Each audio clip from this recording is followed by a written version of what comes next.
প্রায় 1450 বছর চলে গেছে। আমরা এখন যে সমাজটাকে দেখছি, আমরা এখন যে পরিবারটাকে দেখছি, আমরা যে অর্থ ব্যবস্থা দেখছি, আমরা যে রাষ্ট্র ব্যবস্থা দেখছি এবং বিশ্বের উপর যাদের আধিপত্য দেখছি, এটা রাসূল সাল্লাল্লাহু আলাইহি ওয়াসাল্লামের ইন্তেকালের 1400 বছর পরের পৃথিবী। আমি কি বুঝাতে পারছি? এটাই সব না, এটা 1400 বছর পরের একটা ওয়ার্ল্ড আমরা দেখছি। কেমন ছিল ওই সময়? নবী সাল্লাল্লাহু আলাইহি ওয়াসাল্লাম যখন নবী হন নাই, তখনকার সমাজটা এখনকার বিশ্বের মতো ছিল। বলবেন কিভাবে? আমি বলছি, আমার কাছে হুজ্জাত আছে, প্রমাণ আছে। আমি প্রমাণ করছি কিভাবে। নবী সাল্লাল্লাহু আলাইহি ওয়াসাল্লাম যে যুগে নবী হন নাই, এখনো নবী হন নাই, যেটাকে আমরা বলি, কটাক্ষ করে বলি মধ্যযুগ, বা আমরা অনেক সময় অপমান করে বলি আইয়ামে জাহেলিয়া। শব্দগুলো শুনেছেন তো আপনারা? কখনো কি প্রশ্ন করেছেন যে আসলে কেন এই যুগটাকে আমরা জাহেলিয়া বলি? কেন অন্ধকারাচ্ছন্ন যুগ বলি? ওই যুগটা কি সূর্য উঠতো না? ওই যুগে কি সূর্য উঠতো না? তাহলে কেন অন্ধকারাচ্ছন্ন যুগ বলি? এক, ওই যুগের মানুষ আল্লাহ পাকের তাওহীদ, একত্ববাদ এর সাথে শিরককে মিশ্রিত করেছিল। এক নম্বর। তাহলে এক নম্বর কারণ কি? ওই যুগের মানুষ আল্লাহ পাকের তাওহীদের সাথে শিরককে মিক্স আপ করেছিল। মনে করবেন না যে তারা আল্লাহকে বিশ্বাস করতো না, এটা ভুল ধারণা। তারা সবাই আল্লাহকে বিশ্বাস করত, গুটি কয়েক মানুষ ছাড়া। এমনকি আবু জাহেল, যাকে আমরা বলি এই উম্মতের ফেরাউন, নবীজি বলেছেন আবু জাহেল হচ্ছে এই উম্মতের ফেরাউন। বদরের যুদ্ধে যখন আব্দুল্লাহ বিন মাসউদ রাদিয়াল্লাহু আনহু তার গর্দানটা কেটে নিয়ে আসছেন, রাসূলের সামনে রেখেছেন সাল্লাল্লাহু আলাইহি ওয়াসাল্লাম, নবীজি গর্দান দেখে বলেছিলেন, এ হচ্ছে এই উম্মতের আবু জাহেল, সরি, এই হচ্ছে এই উম্মতের ফেরাউন। এই আবু জাহেল হচ্ছে এই উম্মতের ফেরাউন। আর ফেরাউন হচ্ছে বড় কোনো কাফের নাই, এখনো নাই, ছিলও না, আসবেও না ইনশাআল্লাহ। তো এই আবু জাহেল যখন বদরের যুদ্ধ করতে যাচ্ছিল, তখন সে প্রথমে কাবা করে গিয়েছে। কোথায় গিয়েছে? গিয়ে বলেছে, আল্লাহুম্মা ইন কুনতা তা'লাম, হে আল্লাহ আপনি যদি জানেন। আর কথাগুলো খেয়াল করবেন, হে আল্লাহ আপনি যদি জানেন যে আন্না মুহাম্মাদান আলাল হক, মুহাম্মদ সাল্লাল্লাহু আলাইহি ওয়াসাল্লাম সত্যের উপরে আছে, ফানসুরহু, আল্লাহ আপনি তাকেই সাহায্য করেন। বুঝাতে পারলাম? ওয়া ইন কুনতা তা'লাম, এবং আপনি যদি জানেন যে নাহনুল কুরাইশ আলাল হক, আমরা কুরাইশরা হকের উপরে আছি, ফানসুরনা, তাহলে আমাদেরকে সাহায্য করেন। বুঝাতে চাচ্ছি, আবু জাহেলের মতো মানুষও আল্লাহকে বিশ্বাস করত।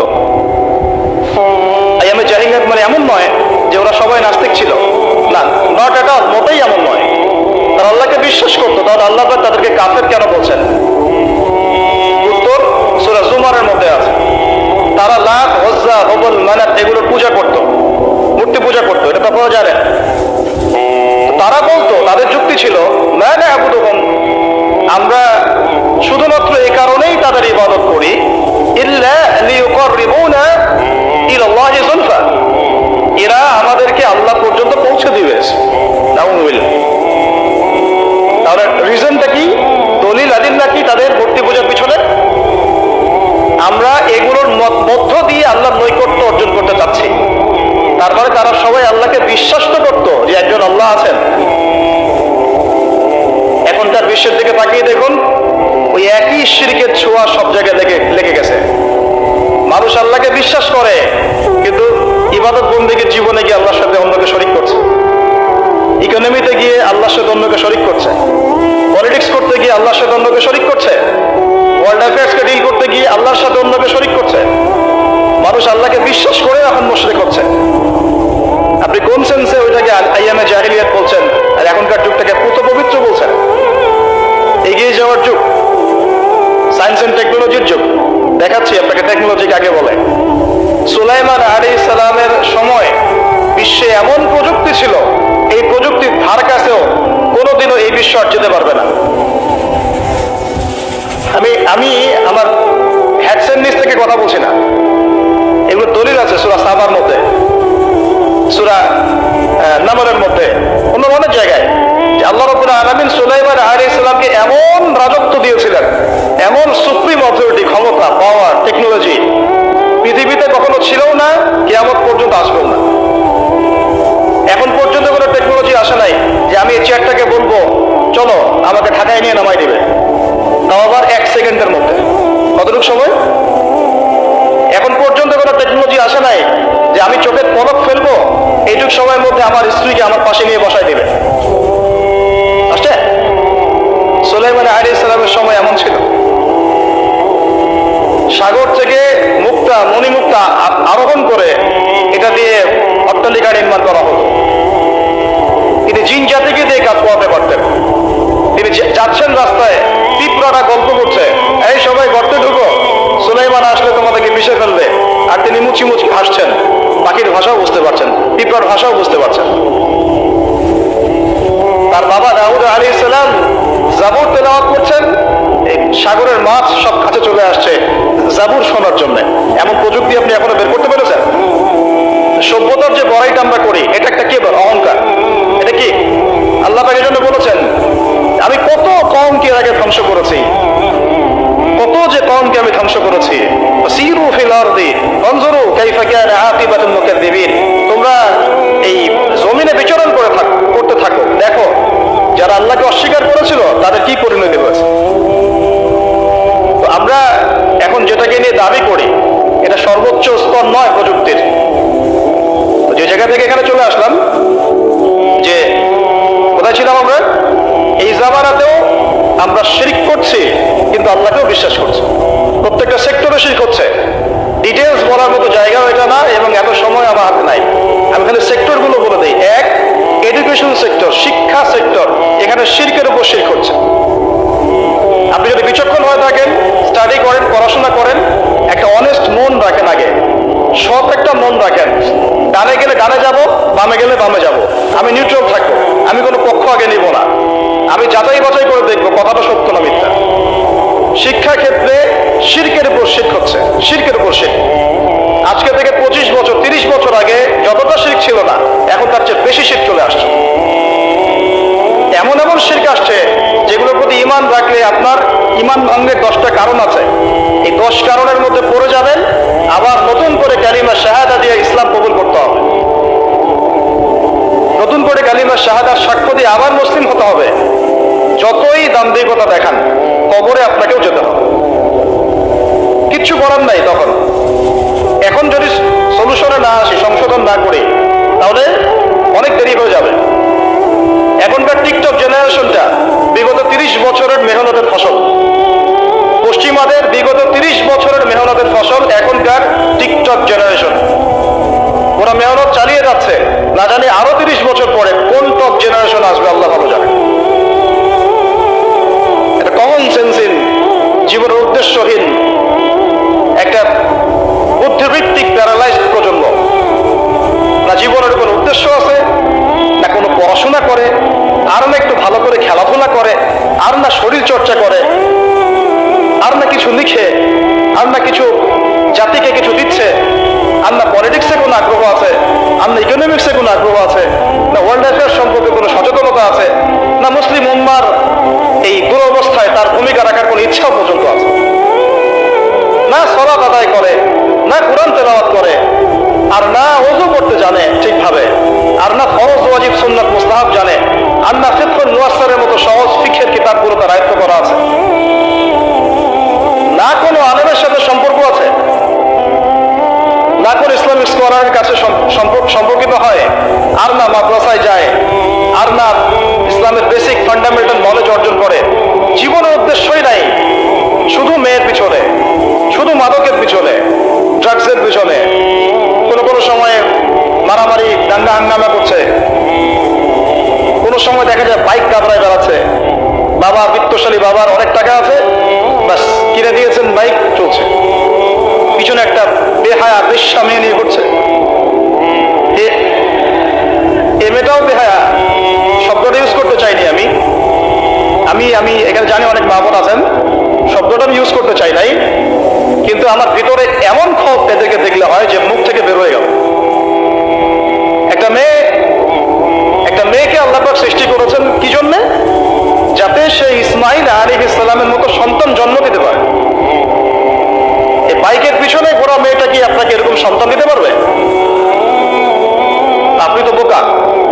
আপনি মনে করছেন যে অল্প সময়ের জন্য আমি তাকে নিয়ে একটু মজা করি, তখন দেখা যাবে আপনারও জীবনে এমন কোনো মেয়ে আল্লাহ পাক দিয়েছেন যে ওই রকম অন্য কারোর সাথে বাইকে ঘুরে আসছিল। তখন কিছু করার থাকবে না, কিচ্ছু করার থাকবে না। আমার টপিক আজকে এটা না। এই প্রজন্মটাকে গড়েছে পশ্চিমারা বিগত 30 বছরে। কত বছরে? এখন যে এডুকেশন সিস্টেমটা চলছে, এটা যদি এভাবেই চলতে থাকে, আপনি আর 20 বছর পরে এমন একটা প্রজন্ম পাবেন যাদেরকে যদি আপনি, আমি চ্যালেঞ্জ করতেছি, যাদেরকে যদি আপনি নতুন করে কোনো মুক্তিযুদ্ধে পাঠান, গুলি খেয়ে ফেরত আসবে, একটাকে মারতেও পারবে না। না দেশের প্রতি কোনো মহব্বত আছে, না উম্মার প্রতি কোনো মহব্বত আছে, না দেশের জন্য কিছু করতে পারবে, না জাতির জন্য, না উম্মার জন্য। সবচেয়ে বড় স্তর হচ্ছে উম্মার জন্য। সবচেয়ে বড় স্তর কি? উম্মার জন্য, যে পুরো মুসলিম উম্মা একটা জাতি, আমি এমন একজন বড় নেতা হব যে পুরো মুসলিম উম্মার জন্য কাজ করব। এই যে চেতনা, এই জাজবা, পরিশ্রম, অধ্যবসায়, একটা ভিশন, একটা প্যারেন্টিং, একটা কনস্ট্রাকটিভ সিলেবাসে পড়াশোনা করা, তারবিয়াত, প্রশিক্ষণ, এই ধার কাছেও নাই যাবে আসলে। আমরা ঢাকায় দেখি মানুষ খালি খাচ্ছে আর খাচ্ছে, সবাই বসে খায়। ফাস্টফুডের দোকান হাজার হাজার হাজার হাজার, সবাই মেয়ে ছেলে একসাথে বসে খায়, চটপটি, ফুচকা, বার্গার, পিৎজা, খাওয়াই যাবে এদের কাজ। রাস্তায় ফুটপাতে পাটি বিষয়ে বসে খাওয়া দাওয়া করতেছে, সবাই খাচ্ছে, গল্প গুজব করছে, গোল গোল গোল হয়ে বসে বসে মোবাইলে কি কি জানে করতেছে, গোল হয়ে 10 জন বসে আছে একসাথে। যে মুহূর্তে ধরেন যে মুসলিম উম্মার একটা অঞ্চলে একটা বোমার আঘাতে 500 জন শিশুকে হত্যা করা হয়, ওই মুহূর্তে বসে সে হাসাহাসি করতেছে। ওই মুহূর্তেও তার কোনো ফিকির নাই, নামাজের সেজদায় একটু দোয়া করবো, আমি আল্লাহর দিকে ফিরে আসি, ওগুলো অনেক দূরের কথা, বাদ দেন। শুধু এতটুকু ফিকির, আচ্ছা আমি দুনিয়াতে আছি কেন, আমি দুনিয়াতে এসেছি কেন? এক সময় তো আমি ছিলাম না, আবার এক সময় আমি থাকবো না। কেউ এসে চিরস্থায়ী হতে পারে নাই, তো আমরাও পারবো না। তো আল্লাহ পাক আমাদেরকে সৃষ্টিটা করলেন কেন? আমার কাছে আমার রব কি চান? আমি যদি না থাকতাম তাহলে আমার পরিবার চলতো কিনা, আমার সমাজটা চলতো কিনা, আমার শিক্ষা ব্যবস্থাটা চলতো কিনা, আমার দেশটা চলতো কিনা, এই বিশ্বের ঘূর্ণন চলতো কিনা, আর্নিক গতি চলতো কিনা, থেমে যেত? উত্তর না। আমি না থাকলে আর্নিক গতি থামতো না, আমি না থাকলে কি আমার পরিবার থেমে থাকতো না, আমার সমাজ থেমে থাকতো না, এই মসজিদ থেমে থাকতো না, এই রাজনীতি থেমে থাকতো না, অর্থনীতি থেমে থাকতো না, দেশও থেমে থাকতো না, উম্মাও থেমে থাকতো না। তাহলে আল্লাহ পাক আমাকে কেন সৃষ্টি করলেন? আমার কি রোল আছে এখানে, আমার কি ভূমিকা? এই এতটুকু চিন্তা করার মতো আমাদের জেনারেশন আমরা পাচ্ছি না। আপনারা ফোন বের করে ছবি তুলতেছেন, ভাবেন এগুলো নিয়ে। আমাকে দিয়ে কি করবেন? আমাদের তো কিচ্ছু করার নাই এই কথাগুলো বলা ছাড়া, এই কথাগুলো বলা বা সচেতনতা তৈরি করা ছাড়া আমাদের হাতে কিছুই করার নাই। Not at all, absolutely nothing, কিচ্ছু করার নাই। এইসব ফ্যান্টাসি দিয়ে লাভ নাই। আপনাদের মধ্য থেকে জেনারেশন তৈরি করতে, আলেম তৈরি করতে হবে। আপনাদের মধ্য থেকে কারি, হাফেজ, দাঈ আল্লাহ এবং উম্মার নেতৃত্ব প্রদানকারী জেনারেশন তৈরি করতে হবে। এইসব চেয়ারে বসে কয়জন? সারা বাংলাদেশে হয়তো 50 জন, 100 জন। এই 100টা মানুষ ইউনাইটেড না, তারাও বিক্ষিপ্ত। 16 কোটি মুসলিমের দেশ বলছেন, 16,000 দলে বিভক্ত। এর মধ্যে সবচেয়ে বিশুদ্ধ যেটাকে আমরা মনে করি, সেখানেও দেখবেন যে আরো 10টা-20টা দল হয়ে বসে আছে। এর বাইরে গিয়ে আবার যারা বললো না তারা বিশুদ্ধ নয়, আমরাই সবচেয়ে বিশুদ্ধ, ওদের মধ্যেও 10টা দল হয়ে গেল। না তারা ইউনাইটেড, না তারা মানে আমরা, না আমরা ইউনাইটেড, আর না আমাদের কোনো আমিরুল মুমিনিন আছে যিনি সবাইকে একটা জায়গায় নিয়ে দিনের কিছু খেদমত নিবেন, থাকবে, শুনলাম মানলাম আনুগত্য করলাম, এমন থাকবে? নাই। না কোনো ইকোনমিক বেস, না কোনো স্বতন্ত্র মিডিয়া, স্বতন্ত্র প্রযুক্তি, না কোনো স্বতন্ত্র মানে পলিটিক্যাল প্ল্যাটফর্ম, কিছু না। অনেকেই দৌড়াচ্ছেন পশ্চিমাদের তন্ত্রমন্ত্রের পিছনে, এইটাও নেক্সট লোকে ধোকা খাচ্ছেন। আমি আমার কথা স্পষ্ট করে বলে দিই, এটাও নেক্সট স্রোতে ধোকা খাচ্ছেন। এটা তাদের জন্য শোভা পায় যারা ধর্ম এবং রাজনীতি আলাদা করে চিন্তা করেন, যে ওইটা একটা জিনিস, এটা একটা জিনিস, সে তার মতো রাজনীতি করছে। এটা তাদের জন্য শোভা পায়। যাদের কাছে কোরআন আছে, যাদের কাছে হাদিস আছে, নবীর সুন্নাহ আছে, তারা যখন এই ড্রেনের মধ্যে নেমেছে, তখন ইসলামের খেদমতের জায়গায় ক্ষতিও বেশি হয়ে যাচ্ছে। কোনো কোনো সময় কিছু কিছু বেনিফিট হয়তো আপনি পাচ্ছেন, মনে করছেন এই অল্প অল্প বেনিফিটে হয়তো অনেক কিছু হয়ে যাবে। ভুল ধারণা। একটাই উপায়, একটাই মানহাজ, একটাই পথ পদ্ধতি, নবী সাল্লাল্লাহু আলাইহি ওয়াসাল্লামের সিরাত। নবী সাল্লাল্লাহু আলাইহি ওয়াসাল্লামের সিরাত, তার জীবনী। এই জীবনী আমাদেরকে শেখাবে কিভাবে ইসলাম শূন্য থেকে একদম আসমানে উঠেছে, কিভাবে ইসলাম একদম শিকড় থেকে শেকড়ে গিয়েছে, শেখাবে সিরাত, নবী সাল্লাল্লাহু আলাইহি ওয়াসাল্লামের জীবনী। ইয়াং জেনারেশনকে জিজ্ঞাসা করেন কতজন পড়েছে সিরাত। ওইখান থেকেই আপনাকে কথা বলছিলাম, ওই যুগটাকে কেন জাহিলি যুগ বলেন, এত কেন টিটকারি করি, এত কেন তাকে ধিক্কার দেই?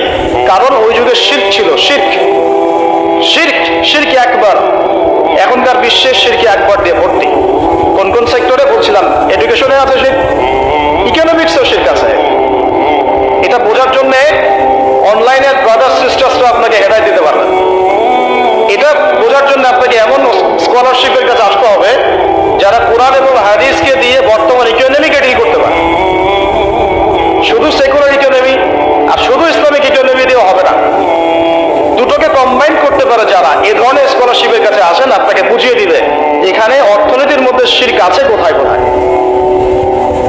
কেউ কি আপনাদেরকে বোঝাতে সক্ষম হয়েছিল আজকে থেকে 10 বছর আগে যে আপনি যে পেপার মানি ইউজ করছেন এর মধ্যেও রিবা আছে, সুদ আছে? আমরা যে ইলেকট্রনিক মানিগুলো ইউজ করছি এর মধ্যেও রিবা আছে, সুদ আছে। রিবা মানে কি?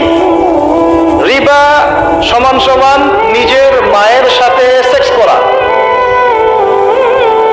আর কোনো ভাষা আমার কাছে নাই। আমার কথাটা আপনার কলেজের ভিতর দিয়ে ঢুকে একদম মগজ দিয়ে বের হয়ে যাওয়া উচিত। রিবা, সুদ ইজ ইকুয়াল টু নিজের মাকে বিয়ে করা, নিজের মায়ের সাথে ব্যভিচার করা, নিজের মাকে বিছানায় নেওয়া, নিজের মায়ের সাথে সেই কাজ করা যা আমি আমার স্ত্রীর সাথে করি। এটা আমার কথা না, এই কথাটা বলে গেছেন আপনার নবী। আমার নবী না বলে আপনারই নবী বললেন। আপনার নবী, আল্লাহর হাবিব, আল্লাহর সবচেয়ে পছন্দের বান্দা, যার জন্য আল্লাহ মাকামে মাহমুদ রেখেছেন, যার জন্য হাউজে কাউসার রাখা হয়েছে, যাকে আমাদেরকে দেখানো হবে, যিনি আমাদের জন্য সুপারিশ করবেন, কালকে আমাদের মাঠে।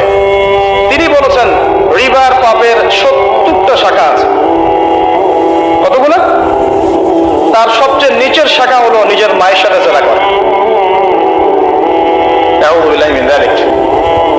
সর্বোচ্চ পাপ কি?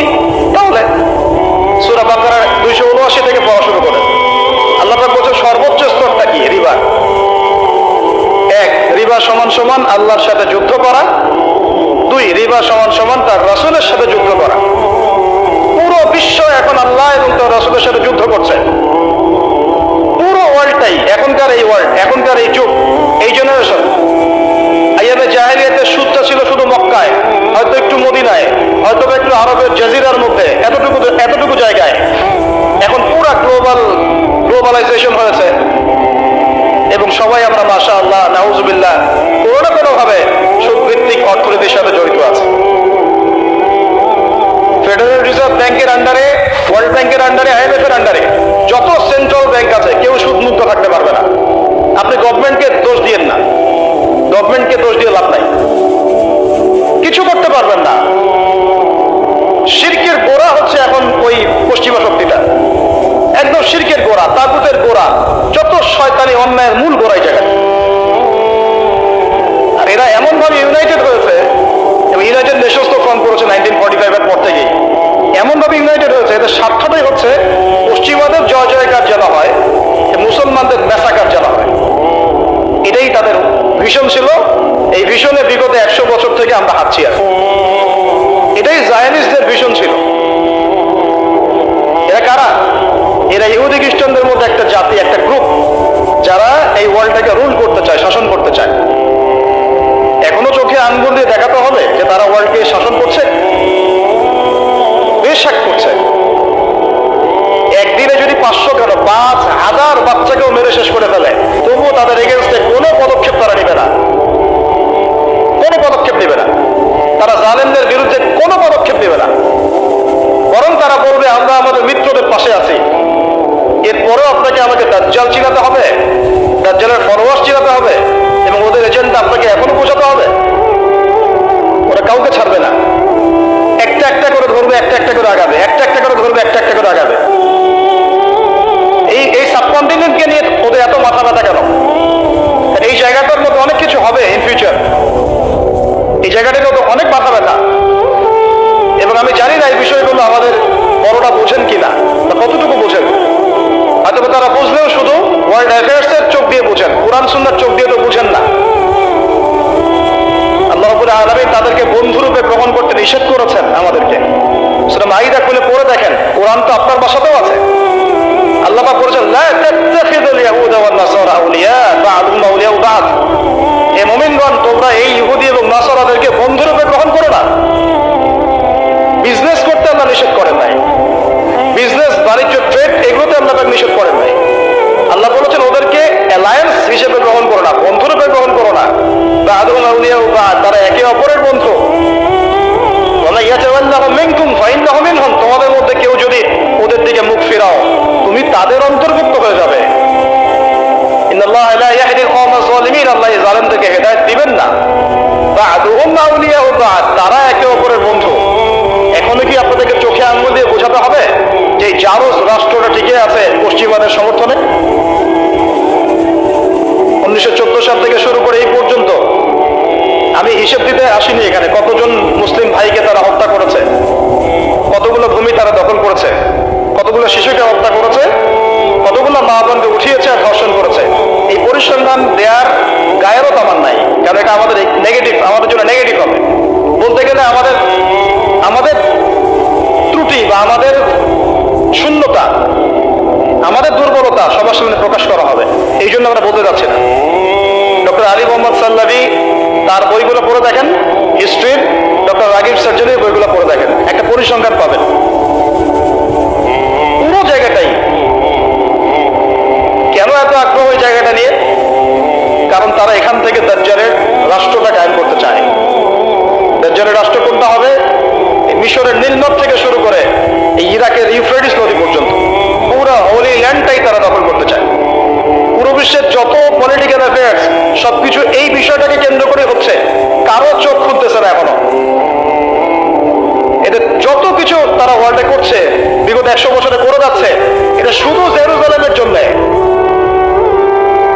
তারা বিশ্বকে শাসন করতে চায়, ওই জায়গা থেকে তারা বিশ্বটাকে শাসন করতে চায়। আমরা গতকালকে দেখে আজকে সিদ্ধান্ত নেই, আর তারা বিগত 100 বছর থেকে প্ল্যান করে করে করে এই জায়গায় এসেছে, এই জায়নিস্টরা। এবং তাদেরকে বন্ধুরূপে গ্রহণ করতে আল্লাহ পাক আমাদেরকে নিষেধ করেছেন। কিন্তু এই কথাটা আরবের মুনাফিকদেরকে কে বুঝাবে? চতুর্দিকে বসে আছে এবং তাদের প্রত্যক্ষ সমর্থনে ওদের মস্তক টিকে আছে, চোখের সামনে রক্তের বন্যা বয়ে যাচ্ছে, আর ওরা বলছে আমরা ব্যবস্থা নিচ্ছি, আমরা এই বিষয়ে উদ্বিগ্ন, এটা মানবতা বিরোধী কাজ। এই পর্যন্ত শেষ, দ্যাটস অল, ফুল স্টপ। কারো কোনো শক্তি সামর্থ্য হলো না সবাইকে এক টেবিলে বসানোর, পণ্যগুলো বয়কট করার, ওদের উপর অর্থনৈতিক চাপ আরোপ করার, তেলগুলা বন্ধ করে দেয়ার, পেট্রোলিয়ামের মনিটরিং সিস্টেম অফ করে দেয়ার। এই ঈমান, এই সৎসাহস কেউ দেখাতে পারলো না। কারণ এখন তো আর উমর ইবনুল খাত্তাবের যুগ নাই, এখন তো আর আলী ইবনে আবি তালেবের যুগ নাই, এখন তো সালাউদ্দিন আইয়ুবী রাহিমাহুল্লাহর বেঁচে নাই, এখন আমাদের শেখরা বেঁচে আছে। আরো অবাক হই বাংলাদেশের মাটিতে, আরো অবাক হই, এতটাই অবাক হই যে কথা বলার ভাষা হারিয়ে ফেলে। এরকম সিচুয়েশনেও কিছু মানুষকে দেখা যায় ওই মাজলুমদের পক্ষ না নিয়ে জালেমের পক্ষ নিচ্ছে, ঘুরিয়ে ফিরিয়ে ফতোয়া দিচ্ছে, ঘুরিয়ে ফিরিয়ে। আর সরাসরি বললেই হয় যে আমরা ইসরায়েলের টাকায় চলি, বললেই হয়। করছেন, এটুকু বললেই তো হয়ে যায়, নিজের অবস্থানটা স্পষ্ট হয়ে যায়।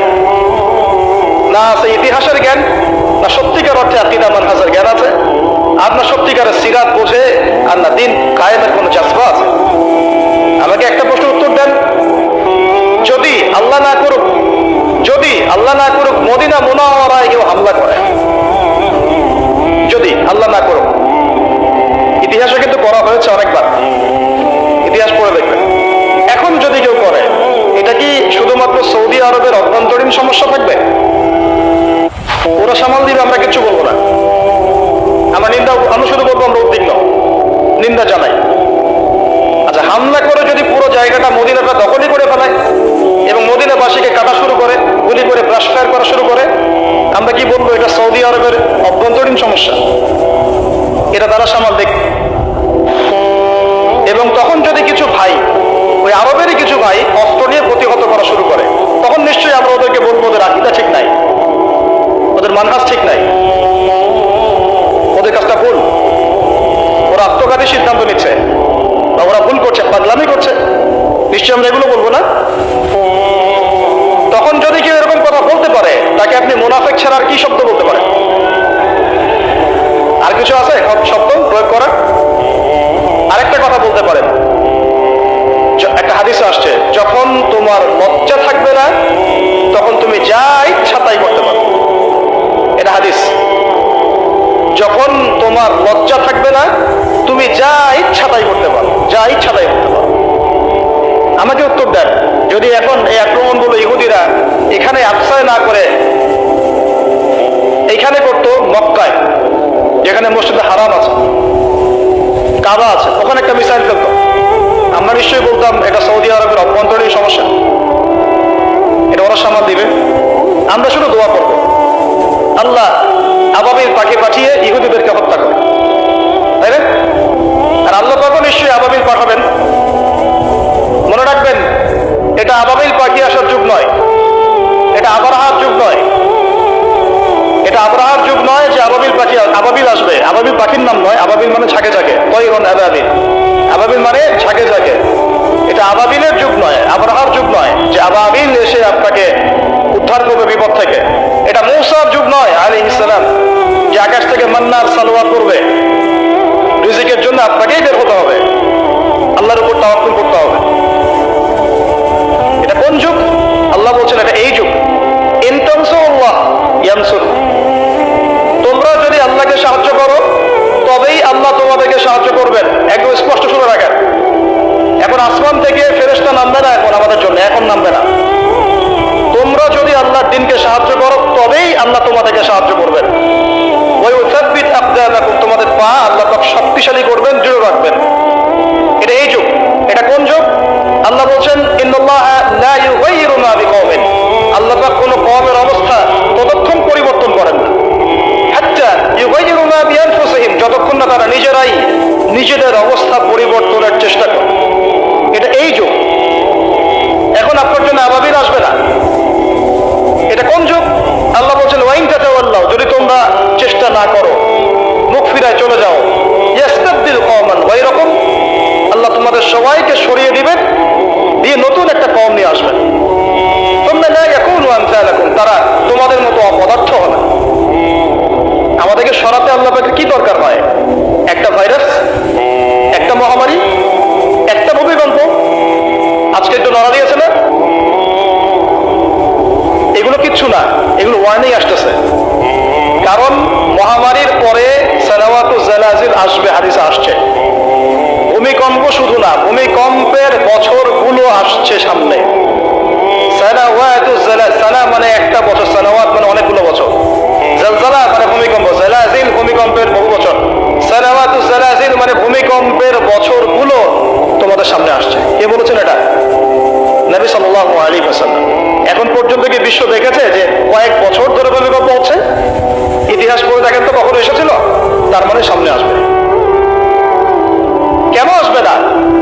কোন কোন পাপের কারণে আসে? জিনা, ঘরে ঘরে জিনা, ঘরে ঘরে জিনা। ঘরে ঘরে বলতে প্রত্যেকটা ঘর বোঝাই নাই, অবশ্যই অনেক ঘর পবিত্র ভালো আছে, অনেক জায়গায় বেশিরভাগই জিনার মধ্যে ঢুকে আছি আমরা। নাউজুবিল্লাহ, হেফাজত করুন। মাদক, অশ্লীলতা, আর কি কারণে আসে? বেপরদামি, বেহায়াপনা, মিউজিক্যাল ইনস্ট্রুমেন্ট, এই তো কারণগুলো তো এইগুলাই। মাপে কম দেওয়া। পৃথিবীতে সর্বপ্রথম যে কমটাকে ভূমিকম্প দিয়ে ধসিয়ে দেওয়া হয়েছে সেটা হলো কওমে মাদিয়ান। কোন কম? কওমে মাদিয়ান, শুআইব আলাইহিস সালামের কওম। কি পাপের কারণে ভূমিকম্প দিয়ে ধসিয়ে দেওয়া হলো? তারা মাপে কম দিত। তারা মাপে কম দিত এবং মানুষের সম্পদ আত্মসাৎ করত। মানুষের সম্পদ আত্মসাৎ করত। এই দুইটা পাপই এখন করা হচ্ছে। প্রচুর ব্যবসায়ী মাপে কম দেন, মানুষের সম্পদ আত্মসাৎ করেন। আল্লাহ পাক আমাদেরকে হেফাজত করুন। আমি এই জায়গায় ছিলাম, অনেক ভিতরে চলে যাব না হবে। মৌলিক জায়গাটায় আসেন যে এখন মনে করবেন না যে বিশ্বের মধ্যে শিরক নাই, প্রতিটা সেক্টরেই শিরক আছে। আর তারা এই পুরো বিশ্ব ব্যবস্থাটাকে নিয়ন্ত্রণ করছে কি কারণে? যাতে করে তারা মুসলমানদের উপর তাদের নির্যাতনের স্টিম রোলার চালাতে পারে এবং তাদের মানে বিশ্ব পরিচালনার এই সুপ্রিম অথরিটি তাদের হাতে নিতে পারে, আর কিচ্ছু না। প্রত্যেকটা বিষয় নিয়ন্ত্রিত হচ্ছে আকসা কেন্দ্রিক, জেরুজালেম কেন্দ্রিক, জায়নিজম কেন্দ্রিক এবং পশ্চিমারা। আমরা কোনো না কোনো ভাবে এই প্যাচে পড়ে গেছি। বলছিলাম যে এডুকেশনে আপনি শিরক পাবেন, ইকোনমিতেও পাবেন। পলিটিক্স নিয়ে আমি বলতে যাচ্ছি না কথা, এটা খুব ভালো করেই আমরা জানি যে আমরা কোন পথে হাঁটছি। এগুলো আল্লাহ রাব্বুল আলামিনের খেলাফতের দায়িত্ব নয়। যা চলছে ওয়ার্ল্ডে এগুলো আল্লাহ রাব্বুল আলামিনের খেলাফতের দায়িত্ব নয়। যেহেতু প্রসঙ্গটা এসে গেছে, নসিহত স্বরূপ, শুধু নসিহত, এর বেশি কিচ্ছু করার নাই আমাদের। নসিহতটা না করলে কি হবে? আপনি আল্লাহর সামনে কালকে আমাদের দাঁড়ায় বলবেন যে আদনান ভাই আমার এলাকায় আসছিল, প্রসঙ্গটা উঠেছিল, তিনি আমাকে সতর্ক করেন নাই, আমি দাওয়াত পাই নাই। আর দাওয়াত দেওয়ার সুন্নত আল্লাহ রাব্বুল আলামিন কোরআনের সূরা তাহার মধ্যে বলেছেন। কোন সূরায়? আল্লাহ পাক কি বলেছেন শুনুন। আল্লাহ পাক বলেছেন ইযহাবা ইলা ফিরআউন, তোমরা দুজন মুসা আর হারুন তোমরা ফিরআউনের কাছে যাও। কার কাছে? ইযহাবা ইলা ফিরআউনা ফাইন্নাহু তাগা, সে সীমা লঙ্ঘন করেছে। কিন্তু ওয়াকুলা লাহু কাওলান লাইয়িনা লাআল্লাহু ইয়াতাযাক্কারু আও ইয়াখশা, আল্লাহ বলেন ফিরআউনের কাছে গিয়ে কর্কশ ভাষায় কথা বলো না, আঘাত করে কথা বলো না। ঠিক আছে, আমরা যেটা করি অনলাইনে অফলাইনে, খুব কর্কশ ভাষায় কথা বলি, আঘাত করে কথা বলি, এটাকে সওয়াবের কাজ মনে করি। এগুলো গুনাহ এবং দাওয়াতের মানহাজের সম্পূর্ণ বিপরীত চলে। নিজের ভাইয়ের গোশত খাই বসে বসে। আল্লাহ পাক বলেন ওয়াকুলা লাহু কাওলান লাইয়িনা, ফিরআউনের মতো কাফেরের সামনে দাঁড়িয়েও তুমি নরম ভাষায় কথা বলো, নম্রতা প্রদর্শন করো। কেন? লাআল্লাহু ইয়াতাযাক্কারু আও ইয়াখশা, হতে পারে সে উপদেশ গ্রহণ করবে এবং আমাকে ভয় করবে। কত চমৎকার দাওয়াতের পদ্ধতি ইসলামে দিয়েছে। এখন আমাকে বলেন যে আল্লাহ পাক কি জানতেন না যে ফিরআউন পরবর্তীতে ঈমান আনবে না? আল্লাহ জানতেন না? জানতেন না। তারপরেও কেন এটা আয়াত নাযিল করলেন? আমাদের জন্য, আমরা শিখতে পারি। ওই জায়গা থেকে আমি কথা বলছি। দেখুন আপনি কোন শিরকের মধ্যে আছেন, কেন আপনি এই জীবনে গিয়ে ভুল করছেন, কোন জায়গায় ভুল করছেন। ভাই হিসেবে আমি নসিহতটা করে যাচ্ছি, রাগ করবেন? শুনে নেবেন। কোরআনের শুরুতেই দেখবেন আপনি একটা আয়াত আছে, বিসমিল্লাহির রহমানির রহিম। ওয়াইয কুল্না লিল মালাইকা ওয়াইয ক্বালা রাব্বুকা লিল মালাইকা ইন্নী জাঈলুন ফিল আরদি খলিফা। হে নবী মুহাম্মদ সাল্লাল্লাহু আলাইহি ওয়াসাল্লাম স্মরণ করেন ওই সময়ের কথা যখন আমি আল্লাহ ফেরেশতাদেরকে বলেছিলাম যে আমি পৃথিবীতে আমার খলিফা পাঠাতে চাই। কি ওয়ার্ড আল্লাহ ইউজ করেছেন? খলিফা পাঠাতে চাই। তো ফেরেশতারা বলছে আতাজআলু ফিহা মা ইউফসিদু ফিহা ওয়া ইয়াসফিকু দিমা, আপনি কি এমন কাউকে পাঠাতে চাচ্ছেন যে পৃথিবীতে গিয়ে রক্তপাত ঘটাবে এবং ফাসাদ সৃষ্টি করবে? তাই করছে কিনা মানুষ? বুঝেন নাই? পৃথিবীতে মানুষ ফাসাদ সৃষ্টি করছে কিনা, রক্তপাত ঘটাচ্ছে কিনা? ফেরেশতারা তাদের দূরদর্শিতায় সঠিক ছিল কিনা? ছিল। তারপর আল্লাহ পাক বললেন ইন্নী আ'লামু মা লা তা'লামুন, আমি যা জানি তোমরা সেটা জানো না। আমার এমন অনেক শুকরগুজার বান্দা থাকবে যারা এই কাতারভুক্ত হবে না। ঠিক আছে, আল্লাহ রাব্বুল আলামিন আদম আলাইহিস সালামকে খলিফা বললেন। এরপরে অনেক গল্প, এটা বলতে অনেক সময় লাগবে।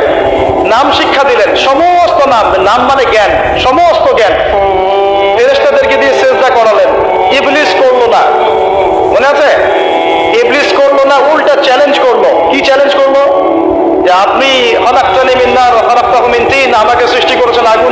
মাটি দিয়ে আমি কেন সিজদা করবো? আল্লাহ বলছে মা মানাআকা আল্লা তাসজুদা ইযা আমারতুক, তোমাকে সিজদা করতে কে নিষেধ করলো? তখন সেই যুক্তি দেখাবো আল্লাহ রাব্বুল আলামিনের সামনে। আল্লাহ পাক বলেন ফাখরুজ মিনহা ফাইন্নাকা রাজিম, এখান থেকে বের হয়ে যাও, আমার আদেশ অমান্য করে তুমি অভিশপ্ত শয়তান হয়ে গেছো। ফাইন্না আলাইকা লা'নাতা ইলা ইয়াউমিদ্দিন, কিয়ামত পর্যন্ত তোমার উপর লানত। ইবলিস বলছে আনজিরনি ইলা ইয়াউমি ইউবআসুন, আচ্ছা ঠিক আছে আমাকে বের করে দিচ্ছেন, আমাকে কিয়ামত পর্যন্ত অবকাশ দেন। আল্লাহ বলছেন ফাইন্নাকা মিনাল মুনজারিন, যাও তোমাকে অবকাশপ্রাপ্তদের অন্তর্ভুক্ত করা হবে। এবার ইবলিস চ্যালেঞ্জ করছে ফাবিমা আগওয়াইতানি, হে আল্লাহ আপনি যার জন্য আমাকে বের করে দিলেন। হে আদম সন্তানরা শোনেন কথাটা ভালো করে, প্রত্যেক আদম সন্তান কথাটা ভালো করে শোনেন। ফাবিমা আগওয়াইতানি, হে আল্লাহ আপনি যে আদমের কারণে আমাকে এখান থেকে বের করে দিলেন, লাআকুদান্না লাহুম সিরাতাকাল মুস্তাকিম, আমি সে আদম সন্তানের এই সরল পথে ওঠ পেতে বসে থাকবো, একদম ওঠ পেতে বসে থাকবো। সুম্মা লাআতিয়ান্না মিন বাইনি আইদিহিম, আমি আদম সন্তানদের সামনে থেকে আসবো, ওয়া মিন খালফিহিম, তার পিছন দিক থেকে আসবো, ওয়া আন আইমানিহিম, তাদের ডান দিক থেকে আসবো, ওয়া আন শামাইলিহিম, তাদের বাম দিক থেকে আসবো, ওয়া লা তাজিদু আকসারাহুম শাকিরিন, আপনি বেশিরভাগ আদম সন্তানকে শুকরগুজার পাবেন না। ইবলিস তার চ্যালেঞ্জে সঠিক না ভুল, এখনকার বিশ্ব এবং পরিবেশের দিকে তাকায় দেখেন, বেশিরভাগ মানুষ আল্লাহর পথে আছে না নাই? নাই। আল্লাহ পাক তাকে বের করে দিলেন। সে আরো একটা চ্যালেঞ্জ করেছিল, সে চ্যালেঞ্জ করেছিল, এইটা আমি আজকে স্টাডি করতে গিয়ে পেয়েছি, বিকজ আজকে একটা ইস্যু আমার সামনে এসেছিল, তো মনে হলো যে এটার দলিলটা কোথায় বের করতে হবে। তো দেখলাম যে ওয়াও, এটা তো ইবলিসের চ্যালেঞ্জ। এখনকার যে প্রবলেমস গুলো আপনি ফেস করছেন, জিনার প্রবলেম, ফ্রি মিক্সিং এর প্রবলেম, তারপরে এই যে ব্যভিচারের প্রবলেম, অশ্লীলতার প্রবলেম, ইভেন ট্রান্সজেন্ডারের প্রবলেম, হ্যাঁ ট্রান্সজেন্ডারের প্রবলেম, সমকামিতার প্রবলেম, এগুলো ইবলিসের চ্যালেঞ্জ ছিল। সুবহানাল্লাহ, এগুলো ইবলিস আল্লাহর সাথে চ্যালেঞ্জ করেছিল যে আমি আদম সন্তানকে এইভাবে পথভ্রষ্ট করবো। কি বলেছে জানেন? সূরা নিসা 119 নম্বর আয়াতে ইবলিস এই চ্যালেঞ্জটা করেছে, ওয়ালা উদিল্লান্নাহুম, শুধু তাই নয় আমি আদম সন্তানদেরকে অবশ্যই পথভ্রষ্ট করবো। এক, ওয়ালা উমান্নিয়ান্নাহুম, আমি অবশ্যই আদম সন্তানদেরকে মিথ্যা আশ্বাস দিব। কি দিব? মিথ্যা আশ্বাস দিব। ওয়ালা আমুরান্নাহুম, আমি আদম সন্তানকে আদেশ করব, ফালাইউবাত্তিকুন্না আযানাল আনআম, তারা পশুর কানগুলোর মধ্যে ছিদ্র করা শুরু করবে। আরো আছে ওয়ালা আমুরান্নাহুম, আমি তাদেরকে আরো আদেশ করব, ফালাইউগাইয়িরুন্না খালকাল্লাহ, এইটাই হচ্ছে কথা। ফালাইউগাইয়িরুন্না খালকাল্লাহ, আমি আদম সন্তানদেরকে আদেশ করব তারা যেন আল্লাহর সৃষ্টিকে বিকৃত করে, তারা যেন আল্লাহর সৃষ্টিকে বিকৃত করে। আব্দুল্লাহ বিন মাসউদ রাদিয়াল্লাহু আনহু এই আয়াতের আলোকে বলছেন যে মেয়েরা রূপ লাগ করে এরাও তার অন্তর্ভুক্ত, যে মেয়েরা বা ছেলেরা হাতে ট্যাটু আঁকে তারাও এর অন্তর্ভুক্ত, যারা দাঁত শান করে, নর্মাল আল্লাহ পাক স্বাভাবিক যা দিয়েছেন তাকে শান করে, শানিত করে ধারণা করার চেষ্টা করে, এরাও তার অন্তর্ভুক্ত। তাহলে যারা নিজেদের লিঙ্গ কেটে ছেলে থেকে মেয়ে হচ্ছে, এরা কাদের অন্তর্ভুক্ত? এরা কাদের অন্তর্ভুক্ত? এটাকে আমরা প্রমোট করতেছি। কিভাবে এরকম একটা মানুষ আমাদের এমপি মন্ত্রীর সাথে দেখা করতে পারে, সুসংবাদ দিতে পারে, কিভাবে তারা ইন্সপিরেশন পায়, কোত্থেকে ইন্সপিরেশন পায়?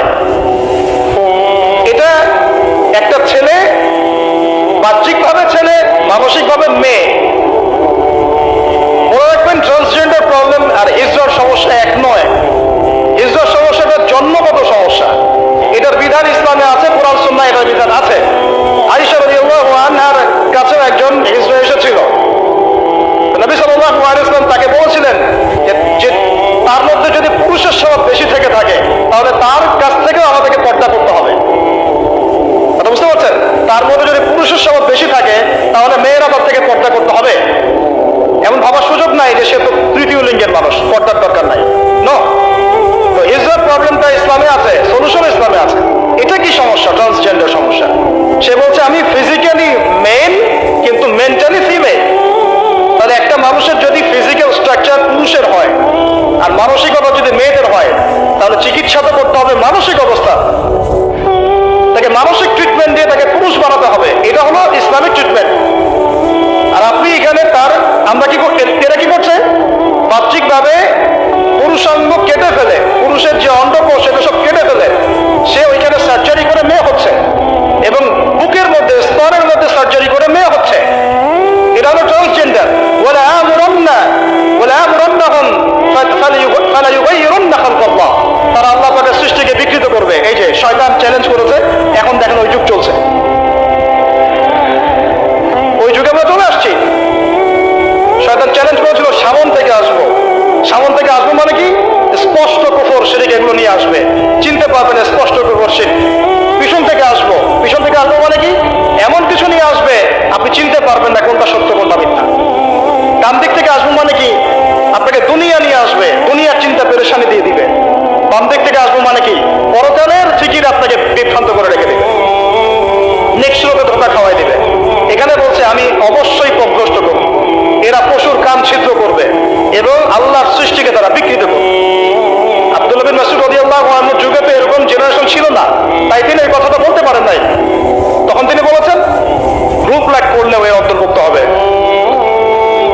দাঁত শান করে উপরে ফেললে অন্তর্ভুক্ত হবে, ট্যাটু আপনার অন্তর্ভুক্ত হবে। আল্লাহ পাক স্বাভাবিক যা দিয়েছেন তার থেকে যদি অস্বাভাবিক পরিবর্তন করতে চায় সৃষ্টিকে তাহলে এর অন্তর্ভুক্ত হবে। তবে যেসব ক্ষেত্রে ইসলাম অনুমোদন দিয়েছে ওই ক্ষেত্র জায়েজ। যেমন ওই যে ছাগলকে অনেক সময় খাসি করা হয়, এগুলো সাহাবীদের যুগেও ছিল, এগুলো করাও হয়েছে, অনুমোদনও আছে ইসলামে, চাইলে করতে পারে। একটা আদম সন্তানের আকৃতিকে এভাবে আপনি পরিবর্তন করে দিবেন, এটাকে উৎসাহিত করে দিবেন, এটা নিয়ে বই লেখা হবে, প্রয়োগ করা হবে। সুবহানাল্লাহ, আমরা কোন যুগে চলে আসলাম? আমরা দেখতে দেখতে কোন যুগে চলে আসলাম? আজকে থেকে 30 বছর আগেও একটা ছেলে যদি একটা ছেলের দিকে আকর্ষিত হতো এটাকে মানসিক রোগ বলা হতো, এখন এটাকে জায়েজ করে দেওয়া হচ্ছে। ও দেখা যায় প্রতি 100 জনের মধ্যে 5 জন 6 জন দেখা যায় সমকামী। ফেসবুক এগুলো ঘাটাঘাটি করলে চোখ কপালে উঠে যায়। আগে যেমন পতিতালয়ের জন্য এই ছেলেপেলেগুলো কিছু পাগল ছিল, ওখানে গিয়ে রাত কাটাতো, তারপরে ওদেরকে বাসায় নিয়ে আসা শুরু হলো। মানে একটা ছেলে একটা মেয়েকে ভাড়া করে বাসায় নিয়ে আসতো, রাত কাটাতো। এটাও তো একটা নোংরা যুগ ছিল কয়েকদিন আগেই। এখন কি হয় জানেন, একটা ছেলে আর একটা ছেলেকে ভাড়া করে বাসায় নিয়ে যায়। আল্লাহ পাকের গজব টেনে নিয়ে আসতেছেন আপনারা, আল্লাহ পাকের গজবটা জোর করে টেনে নিয়ে আসতেছেন। আল্লাহ পাক গজব দিতে চাচ্ছিলেন না আপনাদের উপরে, এবার দিবেন ইনশাআল্লাহ। জোর করে আল্লাহর গজব টেনে আনতেছেন। আমি জেনারেশনের অধঃপতনের স্তরগুলো আপনাকে দেখাতে পারবো। আগে চিঠি লিখতো গোপনে গোপনে, লজ্জা শরম হায়া ছিল, রিক্সায় করে যাওয়া যাবে না, কেউ দেখে ফেললে সমস্যা হবে। তারপরে এমন জেনারেশন আসলো সবকিছু ওপেন, ওদের আলাপি শুরু হয় হ্যান্ডশেক থেকে এবং 7 দিনের মধ্যে বেড়ে যাওয়া শেষ। এরপর চেঞ্জ করতে থাকে একটার পর একটা। তারপর চলে আসলো সিরিয়ালের যুগ। সিরিয়াল এসে শেখালো বাসায় স্বামী থাকলেও যথেষ্ট না, বাইরে একটা স্বামী লাগবে। বাসায় মেয়ে থাকলে যথেষ্ট না, আরেকটা বউ আসবে। নবী করিম সাল্লাল্লাহু আলাইহি ওয়াসাল্লাম বলেছেন, আল্লাহর পরে যদি আমি কাউকে সিজদা করার আদেশ করতাম, আমি মেয়েদেরকে বলতাম তারা যেন স্বামীদেরকে সিজদা করে। এখন তো আপনারা সব তসলিমা রাসূলের ফ্যান হয়ে বসে আছে। ওরা আপনাদেরকে ব্রেইন ওয়াশ করে দিয়েছে। সব ক্ষেত্রে সমান অধিকারের কথা আপনাকে কে বলছে? কোন ক্ষেত্রে আপনাকে অগ্রাধিকার দেওয়া হয়েছে। আপনি করছেন সমান অধিকার, আর ইসলাম দিয়েছে অগ্রাধিকার। কত বোকা আপনি, কমন সেন্স নাই, ননসেন্স। বাসায় ঘরে ঘরে প্রবলেমস গুলো চলতেছে, ঘরে ঘরে। কেন এত বেসবর, কেন এত আনুগত্যহীনতা, কেন? কথা শুনতে হবে, মানতে হবে, বিশ্বাস করতে হবে। সম্পর্ক শুধু ভালোবাসার বলে টিকে থাকে না, সম্পর্ক টিকে থাকে একে অপরের বিশ্বাসের ফলে, একে অপরের শ্রদ্ধাবোধের উপরে, একে অপরের সম্মান বোধশক্তির উপরে। এগুলোর উপর সম্পর্ক টিকে থাকে। সৌন্দর্য, ভালোবাসা তো আলাদা গান নাই। বিশ্বাস, রেসপন্সিবিলিটি, সবর, এটা এগুলোর উপর সম্পর্ক টিকে থাকে। তখন ভালোবাসা এত লম্বা হয় যে দেখেন অনেক চাচা চাচিরা আছে এখনো বৈবাহিক সম্পর্ক হচ্ছে 40 বছর, এখন পর্যন্ত কোনোদিন ঝগড়া লাগে নাই। এমনকি ওই চাচিকে আপনি বলেন যে বাসার থেকে অন্য জায়গায় থাকতে, ও স্বামী মরে গেলেও ওই স্বামী ভিটা ছাড়তে রাজি না, বলে না আমি আমার এই স্বামীর পিঠে ছাড়তে রাজি নয়। এই তো 40 বছর আগে জেনারেশনটাকে আপনি দেখেন, আর এখনকার মেয়েদের জেনারেশনটাকে আপনি দেখেন, কিসের সেকুলার ঘরের মেয়ে আর কিসের মাদ্রাসার মেয়ে, সবই একই অবস্থা। ইল্লা মাশাআল্লাহ, ইল্লা মাশাআল্লাহ। এখন এগুলোর ফলশ্রুতিতে যখন দেখা যাবে যে কনফ্লিক্ট তৈরি হচ্ছে, তখন আবার দেখা যাবে কি আইন কানুন সমাজ পরিবেশ সব মেয়েদের পক্ষে, দিন শেষে আপনি দোষী হয়ে যাবেন, দিন শেষে দোষটা আপনার ঘরে এসে পড়বে। সমস্যা ক্রিয়েট হতে হতে হতে হতে এমন একটা জায়গায় যাবে যে তখন আপনি রিয়াক্ট না করে থাকতে পারবেন না। তখন যদি আপনি কোনো রিয়াক্ট করে ফেলেন, সব দোষটা তখন আপনার ঘরে গিয়ে পড়বে। এভাবে আস্তে আস্তে পরিবারগুলো ভেঙে যাচ্ছে। ভালো লাগছে না, আল্লাহ পাকের নেয়ামত ভালো লাগছে না। আর যারা দিনদার, যে স্বামীরা দিনদার, পরেজগার, মুত্তাকি এবং দ্বীনের পথের পথিক, তাদের জন্য স্ত্রীদের ভূমিকা কেমন হওয়া উচিত? স্বামীকে স্পেস দিতে হবে, তার মাথাটাকে ঠান্ডা রাখতে হবে, তাকে আল্লাহর জন্য ওয়াকফ করে দেওয়া লাগবে যে আমার স্বামী আল্লাহর জন্য, আমার স্বামী উম্মতের সম্পদ, তার যেন কোনো পেরেশানি না হয়, তাকে যেন এক গ্লাস পানিও ঢেলে খেতে না হয়, সে ওই টাইমটা যেন আল্লাহর দিকে দিতে পারে। এতে আমিও জান্নাতে যাব, সেও জান্নাতে যাবে। ইনশাআল্লাহ। পরিবারগুলো এইভাবে হচ্ছে না। কিছু কিছু বিষয় আমি নিজেও করতে পারি। আবার অনেক সময় আপনারা, আমরা যারা আছি, আমরা আবার স্ত্রীদের উপর অনেক বেশি কঠোর হয়ে যাই। এত বেশি কঠোরতা দিয়েও আসলে পরিবারকে শক্ত করা যাবে না। নরম হতে হবে, সবর করতে হবে, ধৈর্য ধরতে হবে। তবে সবকিছুর একটা সীমা আছে। ওই সীমা অতিক্রম করে গেলে তখন কি আর করার? তখন আসহাবুল কাহাফ হয়ে যেতে হবে। আসহাবুল কাহাফ, নিজের কবরের থেকে নিজে করি, নিজের পথ নিজে বুঝি, কিছু করার নাই। তো যেখান থেকে এখানে আসছি ভাই, আমি অনেক লম্বা সময় নিয়ে করতেছি, আপনাকে বিরক্ত হচ্ছে? আচ্ছা, এই যে আল্লাহর সৃষ্টিকে বিকৃত করা, এই যে আমি আপনাকে জেনারেশনের ক্রমবর্ধমান অধঃপতন দেখাচ্ছিলাম। ওই সময় ছিল এরকম, তারপরে আসতেছে না, তারপরে ব্যভিচারের যুগ, তারপরে পারিবারিক ভাঙনের যুগ চলতেছিল, এরপরে আসতো সমকামিতার যুগ।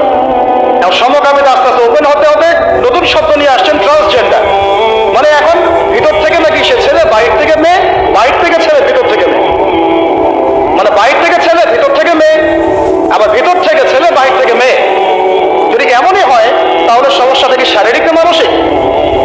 আমাকে বলেন, এই সমস্যাটা কি শারীরিক সমস্যা না মানসিক? ওর জন্য মানসিক হাসপাতাল খোলেন, ওর জন্য ওকে পাবনায় পাঠান, অথবা অন্য কোনো জায়গায় পাঠান, চিকিৎসা করতে হবে। মাথা থেকে সে মেয়ে, একটু বোঝেন, মাথা থেকে মেয়ে, বাইরে থেকে ছেলে, সার্জারি করে সে মেয়ে হচ্ছে। মেয়ে হয়ে কার সাথে সে সেক্সুয়াল সম্পর্ক করবে? ছেলের সাথে না মেয়ের সাথে? ছেলের সাথে না মেয়ের সাথে? তাহলে আগে ছিল ছেলে, সার্জারি করে হলো মেয়ে, যৌন সম্পর্ক করবে কার সাথে? ছেলের সাথে। তার মানে সে ছেলে ছিল, ছেলের সাথেই যৌন সম্পর্ক করছে। এই আদতে একটা সমকামী। এটা ট্রান্সজেন্ডারশিপ নয়, এটা একটা সমকামিতাই। শুধু একটা ঘুরিয়ে খেলেন আপনি, ওই সুদকে সরাসরি খাবার, ঘুরিয়ে খাওয়ার মতো। একটা ছেলে, একজন মনে করেন যে মেয়ে, ফিজিক্যালি মেয়ে, মানসিকভাবে ছেলে, সার্জারি করে এখন সে ছেলে হতে যাচ্ছে। তো এই যৌন সম্পর্ক করবে কার সাথে? মেয়ের সাথে। তাহলে সৃষ্টিগতভাবে ছিল মেয়ে, যৌন সম্পর্ক করছে এখন মেয়ের সাথে, সেও একটা সমকামী। তাহলে আদতে এইসব নামগুলো দিয়ে আমরা সমকামিতা প্রমোট করলাম। আর সমকামিতা সম্পর্কে এই যে আল্লাহ পাকের কালাম আর কুরআনুল কারীমের মধ্যে এমন ভয়াবহ শাস্তির কথা আছে, যেটা অন্য কোনো পাপের কারণে হয়নি।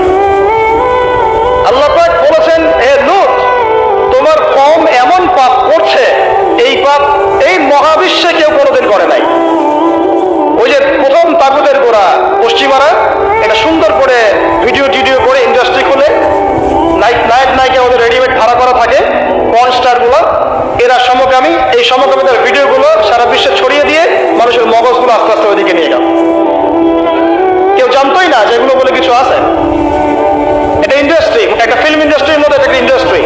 এই নায়ক নায়িকা থাকে, ওরা ওদের নায়ক নায়িকা টাকা দিয়ে ভাড়া করা হয়, করে এদেরকে দিয়ে কাজগুলো তারা করে। এটা তারা এনজয় করে না, শুটিং করে। তারা এগুলো এনজয় করে না, কি করে? শুটিং করে।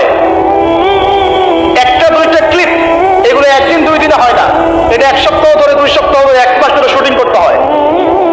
যারা এই পথ থেকে ফিরে আসছে তাদের বিবৃতি হচ্ছে এগুলা। খুবই নির্মম। যে করতে চায় না, ওই প্যাচের মধ্যে পড়ে গেলে ওকে বিভিন্নভাবে ব্ল্যাকমেল করে করানো হয়। এই ভিডিওগুলো সারা বিশ্বে ইন্টারনেটের মাধ্যমে ছড়িয়ে দেওয়া হলো, মানুষ দেখে দেখে দেখে দেখে এগুলো শিখলো। তাই তো সমকামীও হতে পারে, একটা ছেলে একটা ছেলের সাথেও করতে পারে, একটা মেয়ে একটা মেয়ের সাথেও করতে পারে। এটা আসলো ওই কওমে লূত থেকে। আল্লাহ রাব্বুল আলামিন বলেন, হে লূত, তোমার কওম এমন কাজ করলো যে কওম মহাবিশ্বের কেউ কখনো করে নাই। আল্লাহ পাক তাকে দাওয়াত দেওয়ার আদেশ করলেন, তিনি দাওয়াতি কাজ করতেই থাকলেন। তারা তো শুনলই না, বরং বললো, আচ্ছা তুমি নিজেকে খুব পবিত্র রাখতে চাও, এই গ্রাম থেকে তুমি বের হয়ে যাও। লূত আলাইহিস সালাম বের হয়ে গেলেন, তার স্ত্রী তার কথা শুনলো না। আল্লাহ পাক বললেন, তা তোমার স্ত্রী এই জালেমদের অন্তর্ভুক্ত হয়ে যাবে, তুমি নিজে এখান থেকে বের হয়ে যাও। লূত আলাইহিস সালাম বের হয়ে গেলেন। আল্লাহ রাব্বুল আলামিন দুজন ফেরেশতাকে পাঠালেন, একজন জিবরাইল আলাইহিস সালাম, একজন মিকাইল আলাইহিস সালাম, সুন্দর বালকের রূপে। টকটকে অনেক সুন্দর বালক থাকে না, দেখতে দেখতে মিষ্টি মিষ্টি, এই বালকদের দিকে পর্যন্ত তাকাতে নিষেধ করা হয়েছে। এই বালকদের দিকে, ছোট ছোট সুন্দর সুন্দর ছেলের চেহারার যে বালকরা আছে, কিশোর, এদের দিকেও অনেকক্ষণ তাকায় থাকতে নিষেধ করা হয়েছে, যাতে ওদের দিকে কোনো আকর্ষণ সৃষ্টি না হয়। এখন তো বলতে লজ্জা লাগে, বিভিন্ন জায়গায় মাদ্রাসার মধ্যে এইসব ঘটনা ঘটছে। এখন এটা কি মাফ হয়ে যাবে মনে করেছে? অন্যান্য জায়গাতে তো হচ্ছেই, কোনো কোনো ক্ষেত্রে আমরা দেখছি যে মাদ্রাসার মধ্যে এইসব ঘটনা ঘটছে। কেন? ব্যবস্থা নিতে হবে, ব্যবস্থা অবশ্যই গ্রহণ করতে হবে। প্রয়োজনে এসব আবাসিকের একটা জায়গায় গাদাগাদি করে একসাথে সবাইকে কেন রাখেন? সবার জন্য আলাদা আলাদা ঘর করতে বললে করেন, নাহলে মাদ্রাসা করার দরকার নাই। ওদের ব্যক্তিগত লাইফ নাই, পার্সোনালিটি নাই, প্রাইভেসি নাই। একটা কম্বলের নিচে আপনি তিনজনকে ঘুম পাড়াচ্ছেন কেন? আস্তে আস্তে তো একটা সমস্যা সৃষ্টি হয়ে যেতে পারে। এটা তো পর্নোগ্রাফির যুগ, পর্নোগ্রাফির যুগ এটা। তো ওই দুজন ফেরেশতা সুন্দর বালকের রূপ ধরে এসে তাদেরকে নসিহত করতে লাগলো। এবার এই দুজন কি করবে? এই দুজনের ব্যাপারে তারা কি বলবো জানেন? তারা লূত আলাইহিস সালামের কাছে এসে বলছে, হে লূত, তোমার মেহমানদেরকে আমাদের হাতে তুলে দাও। তখন লূত আলাইহিস সালাম বলছেন যে, একটা কি জানি, আলাইসা মিনকুম রাজুলুন রাশীদ, আর তোমাদের মধ্যে কি একটা ভালো মানুষও বাকি থাকলো না? আলাইসা মিনকুম রাজুলুন রাশীদ, তোমাদের মধ্যে কি একটা ভালো মানুষ আর বাকি থাকলো না? আমার মেহমানদেরকে পর্যন্ত এভাবে চাচ্ছ? হাউলাই বানাতি ইন কুনতুম ফাইলিন, যদি তোমাদের চাহিদা থাকে আমার মেয়েরা আছে, মেয়েদেরকে বিয়ে করে দাও। সুবহানাল্লাহ, কত বড় কলিজা একটা নবী, দেখেন কত দরদ। তোমরা পাপ কাজ থেকে দূরে থাকতে পারছো না, হালাল পথে ফিরে আসো, প্রয়োজনে আমার মেয়েদেরকে তোমাদের সাথে বিয়ে দিচ্ছি, আমাদের মেয়েদেরকে বিয়ে করে নাও। ও বলছে, তারা বলছে, না, তুমি তো জানোই ভালো করে, ইন্নাকা লা তা'লামু মা নুরিদ, তুমি তো খুব ভালো করেই জানো আমরা আসলে কি চাচ্ছি। আস্তাগফিরুল্লাহ। আর তোমাদের মেয়েদের ব্যাপারে তোমার মেয়েদের ব্যাপারে আমাদের কোনো আগ্রহ নাই, ওই ছেলে দুইটার ব্যাপারে আমাদের আগ্রহ। ওই যে ভিতর থেকে পুরুষ, বাইর থেকে মেয়ে, বাইর থেকে পুরুষ, ভিতর থেকে মেয়ে, এই তো সাইকোলজিক্যাল ব্যাপারটা এরকম না? ছেলের প্রতি আগ্রহ, মেয়ের প্রতি কোনো আগ্রহ নাই, ছেলের প্রতি আগ্রহ। এখন আল্লাহ রাব্বুল আলামিন বললেন যে, সকালের জন্য অপেক্ষা করো, সকালের জন্য অপেক্ষা করো। আলাইসা সুবহু বিকরিব, আর সকাল কি নিকটবর্তী নয়? আল্লাহ জিজ্ঞাসা করছেন। লূত আলাইহিস সালামকে বললেন যে, বের হয়ে যাও। এই যে দুজন ফেরেশতা তাদের আসল আকৃতিতে আসলেন, দুই পাখা দিয়ে ওই এই জায়গাটা পরে চিনবেন, জর্ডানের পাশে ডেড সি, মৃত সাগর, ওই জায়গাটাকে এইভাবে উঠিয়ে আসমানে উঠিয়ে, আসমান থেকে আল্লাহ পাথর বর্ষণ করে এগুলোকে রজম করলেন, থেতলা করলেন। রজম মানে কি? পাথর নিক্ষেপ করে থেতলা করে দেয়া, তারপরে এই জায়গাটাকে উল্টিয়ে দাফন করে দিলেন। এটা হলো এই ডেড সি, মৃত সাগর। এই সাগরে কেউ ডুববে না, এই সাগরে যে যাবে বেঁচে থাকবে। এখন আমরা কি এই শাস্তি থেকে ডেকে নিয়ে আসতে যাচ্ছি আল্লাহর কাছ থেকে? আমরা এই শাস্তিটাকে, ওয়াল্লাহি এই শাস্তিটাকে আমরা ডেকে নিয়ে আসতেছি বাংলার মাটিতে। এই শাস্তি তো পশ্চিমারা পড়বেই, এই শাস্তিতে পশ্চিমারা পড়বেই, কারণ এইটা ওরা প্রমোট করেছে সারা বিশ্বে, এটা ওরা প্রমোট করেছে। এই জন্যই হাদিসের সাথে মিলিয়ে দিবেন, কিয়ামতের আগে আগে তিনটা বড় বড় ভূমিকম্প হবে, একটা দুইটা না, তিনটা। তার মধ্যে একটা হবে পশ্চিমা বিশ্বে, আমি এখনই বলে দিলাম। এমন ভাবে ধস হবে, একটা পুরো বড় অংশের মাটিতে দেবে যাবে, ধসে যাবে। চাপ এটা সামনে আসতেছে, কারণ তারা সমকামিতার পাপটাকে সারা বিশ্বে প্রমোট করেছে, কারণ তারা সুদের ভিত্তিতে সারা আল্লাহ এবং তার রাসূলের সাথে যুদ্ধ করেছে, মায়ের সাথে জেনা করেছে। আল্লাহর সাথে যুদ্ধ করে যেমন পার পাওয়া যাবে না, রাসূলের সাথে যুদ্ধ করে পার পাওয়া যাবে না। এই যে সমকামিতা প্রমোট করে, পর্নোগ্রাফি প্রমোট করে, মাদকদ্রব্য ছড়িয়ে দিয়ে সারা বিশ্বের মাজলুম মুসলমানদেরকে হত্যা করে কোনোদিন পার পাওয়া যাবে না। আল্লাহ পাক সবর করছেন, দেখছেন, কিন্তু আল্লাহ পাক ছেড়ে দিবেন না, ছেড়ে দিবেন না। এই ভূমিকম্পটা আসতেছে সামনে। আর দুইটা কোথায় কোথায়? আর একটা পূর্ব দিকে। পূর্ব দিকে এখন কোন দিক? পৃথিবীর সেন্টার থেকে আপনারা হিসাব করে দেখে নেন। আর একটা বাকি থাকবে, ওইটা হচ্ছে মাঝখানে, এই যে জাজিরাতুল আরবের মতো। তো প্রিয় ভাইরা, অনেক ভিতরে চলে গেলাম। আল্লাহ পাক আমাদেরকে এই ধরনের যাবতীয় ফিতনা ফাসাদ থেকে হেফাজত করবে। এই জেনারেশনকে সতর্ক করার জন্য কথাগুলো বললাম। আল্লাহর ওয়াস্তে জেনার দিকে যায় না, সমকামিতার বিষটা উপরে ফেলবেন। যদি এরকম কাউকে মনে হয়, ওকে চিকিৎসা করাবেন। ওর চিকিৎসার দরকার, মানসিক চিকিৎসার দরকার। নিশ্চয়ই ওর ভিতরে কোনো না কোনো মানসিক রোগ আছে। আর এই ধরনের ডিভাইস এডিকশন থেকে আপনারা দূরে থাকবেন। ভালো কাজে সময় ব্যয় করবেন, ভালো মানুষদের সাথে থাকবেন, নিজেকে ব্যস্ত রাখবেন, অলওয়েজ নিজেকে ব্যস্ত রাখবেন দিনই কাজে, যেন একটা ঘন্টা আপনার অপচয় না হয়। 1 ঘন্টা সময় পেয়েছেন, আপনি বই নিয়ে পড়তে বসে যান। অনলাইনে যদি যেতে হয়, ভালো কিছু সার্চ করেন, ভালো রিসার্চ করেন, টাইমটা কাজে লাগান। অলস বসে থাকবেন, দুনিয়ার শয়তানি মাথায় চাপ। এটা আমাদের জেনারেশনকে শেষ করে ফেলছে। প্রিয় ভাইরা, জাহেলিয়াত থেকে এতদূর পর্যন্ত এসেছি, এখন আমি আস্তে আস্তে খালি শেষ করে দিব, জাস্ট পয়েন্টগুলো মিলিয়ে নেন। ওই শিরক এখনকার বিশ্বে আছে কি নাই বলেন?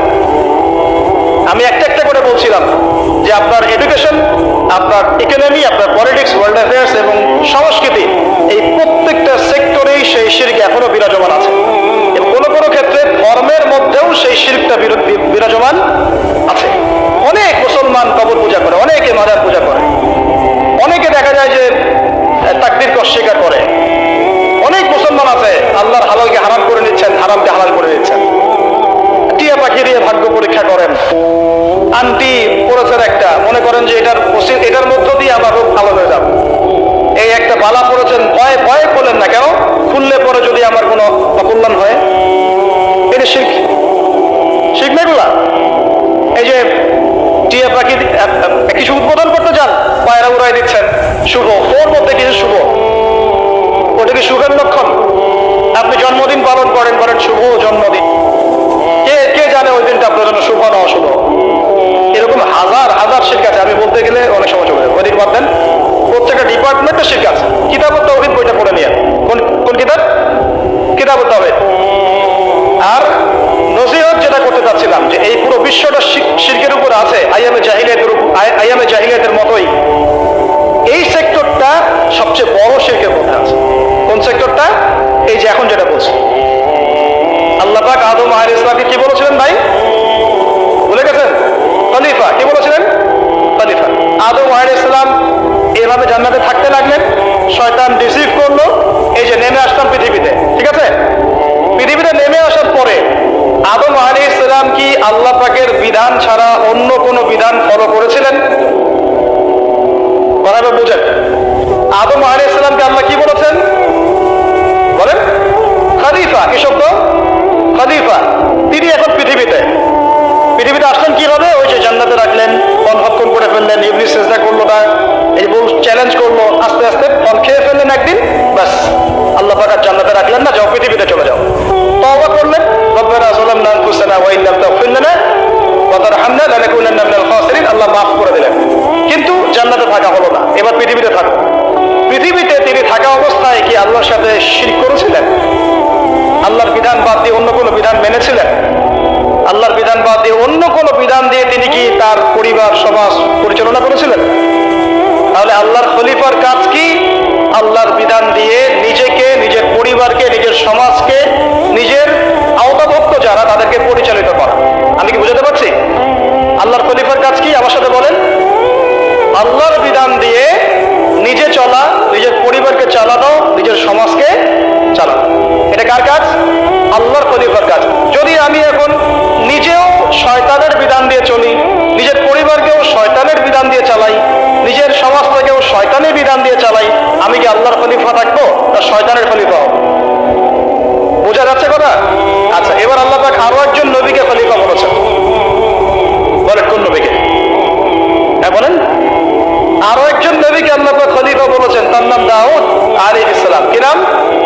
ওই সুলাইমান আলাইহিস সালামের বাবা, সুলাইমান আলাইহিস সালামের বাবা। এই দাউদ আলাইহিস সালাম এই জেরুজালেম থেকে 40 বছর বিশ্ব শাসন করেছিলেন। কত বছর? কোন জায়গা থেকে? এই জেরুজালেম থেকেই।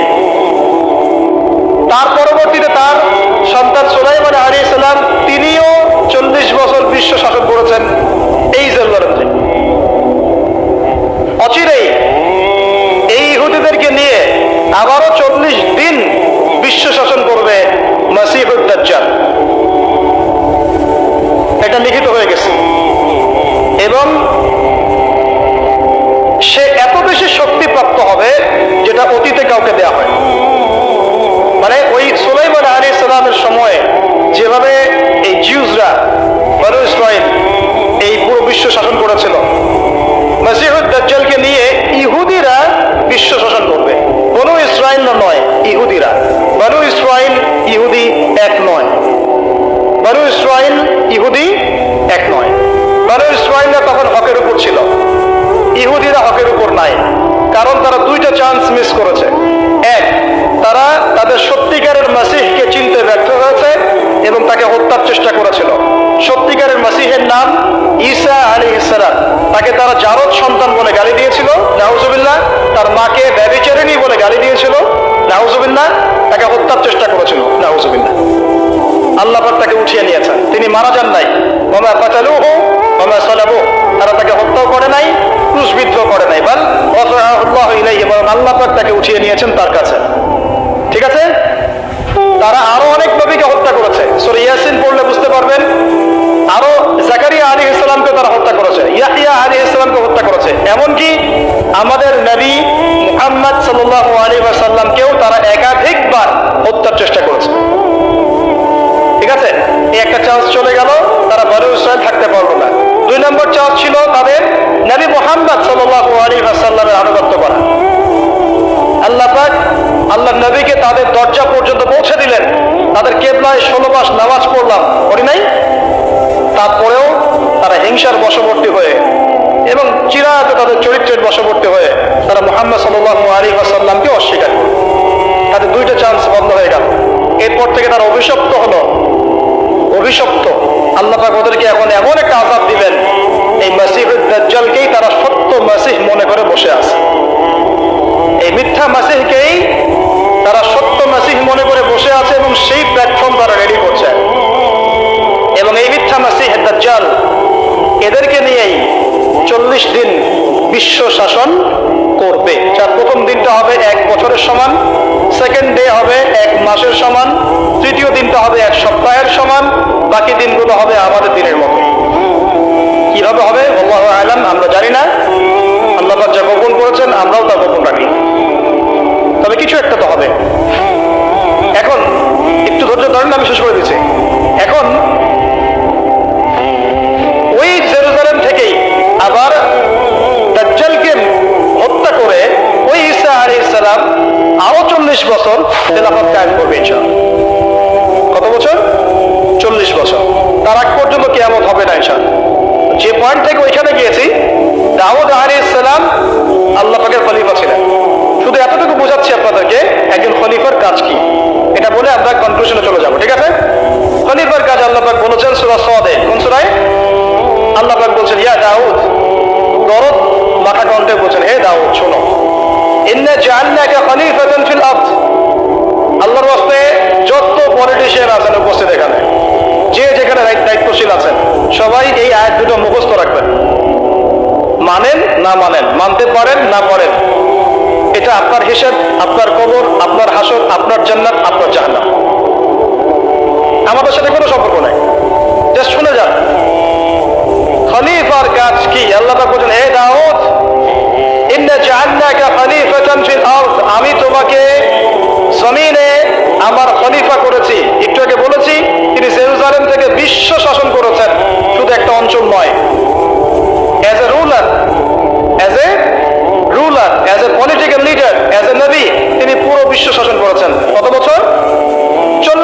বছর, ইয়া দাউদ ইন্না জাআলনাকা খলিফাতান ফিল আরদ, হে দাউদ আমি তোমাকে পৃথিবীতে আমার খলিফা করেছি, ফাহকুম বাইনান নাসি বিল হক, তুমি মানুষের মাঝে ন্যায় বিচার করো। কি করো? খলিফার কাজ কি? আবার বলেন, খলিফার কাজ কি? মানুষের মাঝে ন্যায় বিচার করো। ফাহকুম বাইনান নাসি বিল হক, হকের মানদণ্ডে তুমি মানুষের মাঝে বিচার ফয়সালা করো। আমাকে বলেন, আল কোরআনের চাইতে হক কিসের মধ্যে বেশি আছে? এই কত বড় কলিজা আপনার, বলেন। আল কোরআন এবং নবীর সুন্নতের বাইরে আর কোন উৎস আছে যেটাকে আমরা হক বলতে পারি? ফাহকুম বাইনান নাসি বিল হক, আরো আছে, আয়াত শেষ হয় নাই। আল্লাহ বলেন ওয়ালা তাত্তাবিউল হাওয়া, দেখো নিজের মন গড়া প্রবৃত্তির অনুসরণ করো না, নিজের মন গড়া বিধানের দাসত্ব করো না, নিজের প্রবৃত্তির অনুসরণ করো না। প্রবৃত্তি মানে কি? মন যা চায় তাই করা। এখন আমাকে বলেন দেখি, ইউনাইটেড নেশনস যে রুলস গুলো দিয়েছে এগুলো কি কোরআনের রুলস, হাদিসের রুলস, না মন গড়া রুলস? পুরো বিশ্ব তাহলে পলিটিক্যালি শিরকের মধ্যে আছে কি নাই? আমি কি প্রমাণ করতে পারলাম না পারলাম না? ওর আন্ডারে যত কান্ট্রি থাকবে তারা কেউ কি ওদের আন্ডারে থেকে কোরআন এবং হাদিসের প্রত্যেকটা রুলস বাস্তবায়ন করতে পারবে? ফাহকুম বাইনান নাসি বিল হক, এটা করতে পারবে? ওয়ালা তাত্তাবিউল হাওয়া, এটার বাইরে যেতে পারবে? কোশ্চিন কারণ ওইটা গোড়া শিরক কুফর তাগুতের মূল গোড়া এটা। আরো আছে, আয়াত শেষ হয় নাই। ওয়ালা তাত্তাবিউল হাওয়া, তুমি নিজের প্রবৃত্তির অনুসরণ করো না। ইউদিল্লাকা আন সাবিলিল্লাহ, প্রবৃত্তির অনুসরণ করলে এই অনুসরণ তোমাকে আল্লাহর রাস্তা থেকে সরিয়ে নিয়ে যাবে। সরিয়ে নেয় নাই, নিতে বাধ্য। অবশ্যই আপনি বাউন্ড টু বি মিসগাইডেড। ওয়ালা তাত্তাবিউল হাওয়া ইউদিল্লাকা আন সাবিলিল্লাহ, আয়াত এখনো শেষ হয় নাই। আল্লাহ পাক আরো বলছেন ইন্নাল্লাযীনা ইউদিল্লুনা আন সাবিলিল্লাহ, ভালো করে শোনেন, ইন্নাল্লাযীনা ইউদিল্লুনা আন সাবিলিল্লাহ, যারা আল্লাহ পাকের সরল রাস্তা থেকে বিভ্রান্ত হয়ে যায়, বিচ্যুত হয়ে যায়, লাহুম আযাবুন শাদীদ, ওদের জন্য কাল কিয়ামতে কঠিন শাস্তি আছে। আযাবুন শাদীদ, কঠিন শাস্তি আছে। কেন? বিমা নাসু ইয়াউমাল হিসাব, তারা হিসাবের দিনটাকে ভুলে গিয়েছে। জাস্ট দুইটা সূরা সাদের একজন খলিফার কাজ, তার ফাংশন এখানে পাবেন। একজন খলিফার কাজ, এই দুনিয়াতে আল্লাহ পাক তাকে যে ক্ষমতা দিয়েছেন এটা দিয়ে সে যেন মানুষের মাঝে ন্যায় বিচার করে, নিজের প্রবৃত্তির অনুসরণ না করে, মন গড়া বিধানের অনুসরণ না করে, না হলে আল্লাহর পথ থেকে বিচ্যুত হয়ে যাবে। কিয়ামতে ভয়ঙ্কর শাস্তি অপেক্ষা করবে, সমস্ত পাপের হিসেব সেদিন দিতে হবে। এখন আমাকে স্ট্রেট ফরওয়ার্ড বলেন দেখি, স্ট্রেট ফরওয়ার্ড বলেন যে পুরো ওয়ার্ল্ড যারা চালাচ্ছে এদের বিধানগুলো কি কোরআন সুন্নাহ মোতাবেক? ওর আন্ডারে যত অর্থনৈতিক সিস্টেম, ব্যাংকিং সিস্টেম আছে এগুলো কি কোরআন সুন্নাহ মোতাবেক? ওদের যত মিডিয়া, প্রযুক্তি মিডিয়াগুলো আছে এগুলো দিয়ে যে প্রোপাগান্ডাগুলো চালানো হয় এগুলো কি সত্য? ওদের যে সংস্কৃতিগুলো তারা সারা বিশ্বে ছড়িয়ে দিচ্ছে এগুলো কি সত্য? এগুলো কি ভালো? এগুলো কি হক? তাদের যে বস্তুবাদী শিক্ষা ব্যবস্থা কোরআন সুন্নাহ বিবর্জিত, এটা কি হক? তাদের এই যে পর্নোগ্রাফির মহামারী, এটা কি হক? ট্রান্সজেন্ডার, এটা কি হক? সমকামিতা কি হক? রিবা কি হক? আর কি বলবো, কয়টা বলতে বাকি থাকবে বলেন? একটা একটা করে ফাইন্ড আউট করেন। পুরো ওয়ার্ল্ডটাই এখন আইয়ামে জাহিলিয়াতের মধ্যে আছে, পুরো বিশ্বটা আবু জাহেলের যুগের মধ্যে আছে। ওইটাই ছিল আইয়ামে জাহিলিয়াত, যেটা আপনাকে এতক্ষণ ধরে বোঝানো। ওই যুগে এই সমস্যাগুলো ছিল, ওই যুগে সুদ ছিল, ওই যুগে মাদক ছিল, ওই যুগে নারীর অবমাননা ছিল, আর ওই যুগে গোত্রীয় হানাহানি, মারামারি, কাটাকাটি ছিল। একটাও কি এখন বাদ আছে? ওই যুগটা 23 বছরের নবী সাল্লাল্লাহু আলাইহি ওয়াসাল্লাম অন্ধকারের যুগ থেকে আলোকিত সমাজে পরিণত করলেন। এই যে আমার হাতে যে কিতাব, এই কিতাবের আলোকে। কত বছর? মাত্র 23 বছর। প্রথম 3 বছর গোপনে দাওয়াত দিলেন, তারপরে প্রকাশ্য দাওয়াত দেওয়া শুরু করলেন। সমাজে কনফ্লিক্ট শুরু হলো, হক আর বাতিলের সংঘর্ষ শুরু হলো। মক্কায় 13 বছর থাকলেন, সবর করলেন, ধৈর্য ধরলেন, গালি খেলেন, মার খেলেন, তারপরে অস্ত্র হাতে নিলেন না, ধৈর্য ধরলেন। প্রয়োজনে আবিসিনিয়ায় সাহাবীরা হিজরত করলেন সাহায্য নিতে, মার খেলেন, আবার ফিরে আসলেন। 3 বছর শিয়ারে আবু তালেবে বয়কটের জীবন যাপন করলেন, কেউ কথা শোনে না, গুটি কয়েক মানুষ ছাড়া। ধৈর্যহারা হলেন না, কোরআন নাজিল হতে থাকলো। এই গুটি কয়েক মানুষকে নিয়েই দারুল আরকামে সাহাবীদেরকে তালিম দিতে লাগলেন, তাজকিয়া দিতে লাগলেন, কোরআনের শিক্ষা দিতে লাগলেন, দাওয়াত চলতে লাগলো। আস্তে আস্তে এভাবে ইসলাম আগাতে লাগলো। নবুয়তের 13তম বছরে গিয়ে চাচা আবু তালেবও ইন্তেকাল করলো, তার স্ত্রী খাদিজা রাদিয়াল্লাহু আনহাও চলে গেলেন। আল্লাহ পাক তাকে মেরাজে উঠিয়ে নিলেন। সুবহানাল্লাহ। আমার বান্দার মনে কষ্ট, আসো আমার কাছে আসো, সব কষ্ট চলে যাবে। এখনো আপনাদের মনে অনেকের অনেক কষ্ট, এই কষ্ট এইসব মাদকে, মেয়ের সাথে অ্যাফেয়ার্সে, এই সিগারেটে ইত্যাদি তমুকে তমুকে এগুলো যাবে না। এই কষ্টগুলো দূর করতে হলে সেজদা দিতে হবে। বান্দা আমার কষ্টে আছো, আমার কাছে আসো, মেরাজে আসো। আল্লাহ পাক সরাসরি কথা বললেন, এ মুহাম্মদ শোনো, তোমার উম্মতের যে কোনো ব্যক্তি যত পাপই করুক না কেন, শিরকের পাপ না করলে আমি জান্নাত দিয়ে দিব। এত সহজ না বিষয়টা, কারণ আমি দেখালাম আপনাকে ওয়ার্ল্ডটাই শিরকের উপর আছে। এই জন্যই তো এত বড় প্রতিশ্রুতি, যত পাপ করে করুক, শুধু যদি শিরক মুক্ত আমলনামা নিয়ে আসতে পারে আমি জান্নাত দিয়ে দিব। আল্লাহ ওয়াদা করলেন। 5 ওয়াক্ত নামাজ দিলেন, যা আগে 50 ওয়াক্ত ছিল। আর সূরা বাকারার শেষের 3টা আয়াত দিয়ে দিলেন। ব্যাস, এই 13 বছর চলে গেল। পরে মদিনা থেকে কিছু যুবক আসলো, যুবকরা ভালো করে শোনেন শেষ অংশ এটা। মদিনা থেকে কয়েকজন যুবক আসলো, এসে ইসলাম কবুল করে আবার মদিনায় ফেরত গেল। পরের বছর আরো 12 জনকে নিয়ে আসলো। আল্লাহ নবী তাদের সাথে আরেকজন দায়ীকে পাঠাই দিলেন। দেখেন, এখানে একজন দায়ীকে পাঠানো হয়েছে, দায়ী যে হৃদয় থেকে দরদ অনুভব করে শুধু আল্লাহর জন্য মুখলেস ভাবে মানুষকে দাওয়াত দেয়। দায়ী, ইসলামের ইতিহাসের প্রথম দায়ী, তার নাম মুসআব বিন উমাইর রাদিয়াল্লাহু আনহু, যার মাকবারা কবর আমরা দেখে আসছি। কি জীবন ছিল তার! তার যে পারফিউম ছিল, পারফিউম, এই পারফিউমটা এখন কোটি টাকা দাম হবে হয়তো। ইসলাম কবুল করার পরে উহুদের যুদ্ধে শহীদ হয়েছেন। দাফন করার জন্য কোনো কাফনের কাপড় পাওয়া যায় নাই, ঘাস দিয়ে দাফন করা হয়েছে, ঘাস দিয়ে। এই হলো জীবন। তিনি গেলেন মদিনায়, তার একক দাওয়াতে মদিনার 75টা বড় বড় পরিবার ইসলাম কবুল করলো। মাশাআল্লাহ। এইবার তারা এসে আল্লাহ নবীর হাতে বায়াত করলো। কি বায়াত? যে আমরা শিরক করবো না, সন্তানদেরকে হত্যা করবো না, চুরি করবো না, জিনা করবো না, সৎ কাজে আদেশ করবো, অসৎ কাজে নিষেধ করবো। আর ছিল কি? একে অপরকে মিথ্যা অপবাদ দিব না, এবং আপনি যখন হিজরত করে আমাদের কাছে আসবেন, আমরা আপনাকে আমাদের স্ত্রী সন্তানদেরকে যেমন নিরাপত্তা দিই তেমন নিরাপত্তা দিব। এবার আল্লাহ পাক বললেন যাও হিজরত। ব্যাস, এবার হিজরত হয়ে গেল। ব্যাস, মদিনায় গিয়ে ইসলামী রাষ্ট্র কায়েম হয়ে গেল। ওটা মক্কার মতো থাকলো। ওখানে মসজিদ নববী হলো। মসজিদ নববী একটা মসজিদ ছিল না, একটা পার্লামেন্ট ছিল। ওখানে মদিনা সনদ হলো। এই আনসার মুহাজিরদের ভাই ভাই ভ্রাতৃত্বের বন্ধন হলো। সামরিক বাহিনী গড়ে উঠলো, অর্থনৈতিক সক্রিয় হলো, সচল হলো। মানে একটা স্টেট গঠন করতে যা যা লাগে সবকিছু মদিনায় হলো, মক্কায় সেটা হয় নাই। এরপর থেকে শুরু হলো এই যে গাজওয়া, সারিয়া, এগুলা সশস্ত্র যুদ্ধ।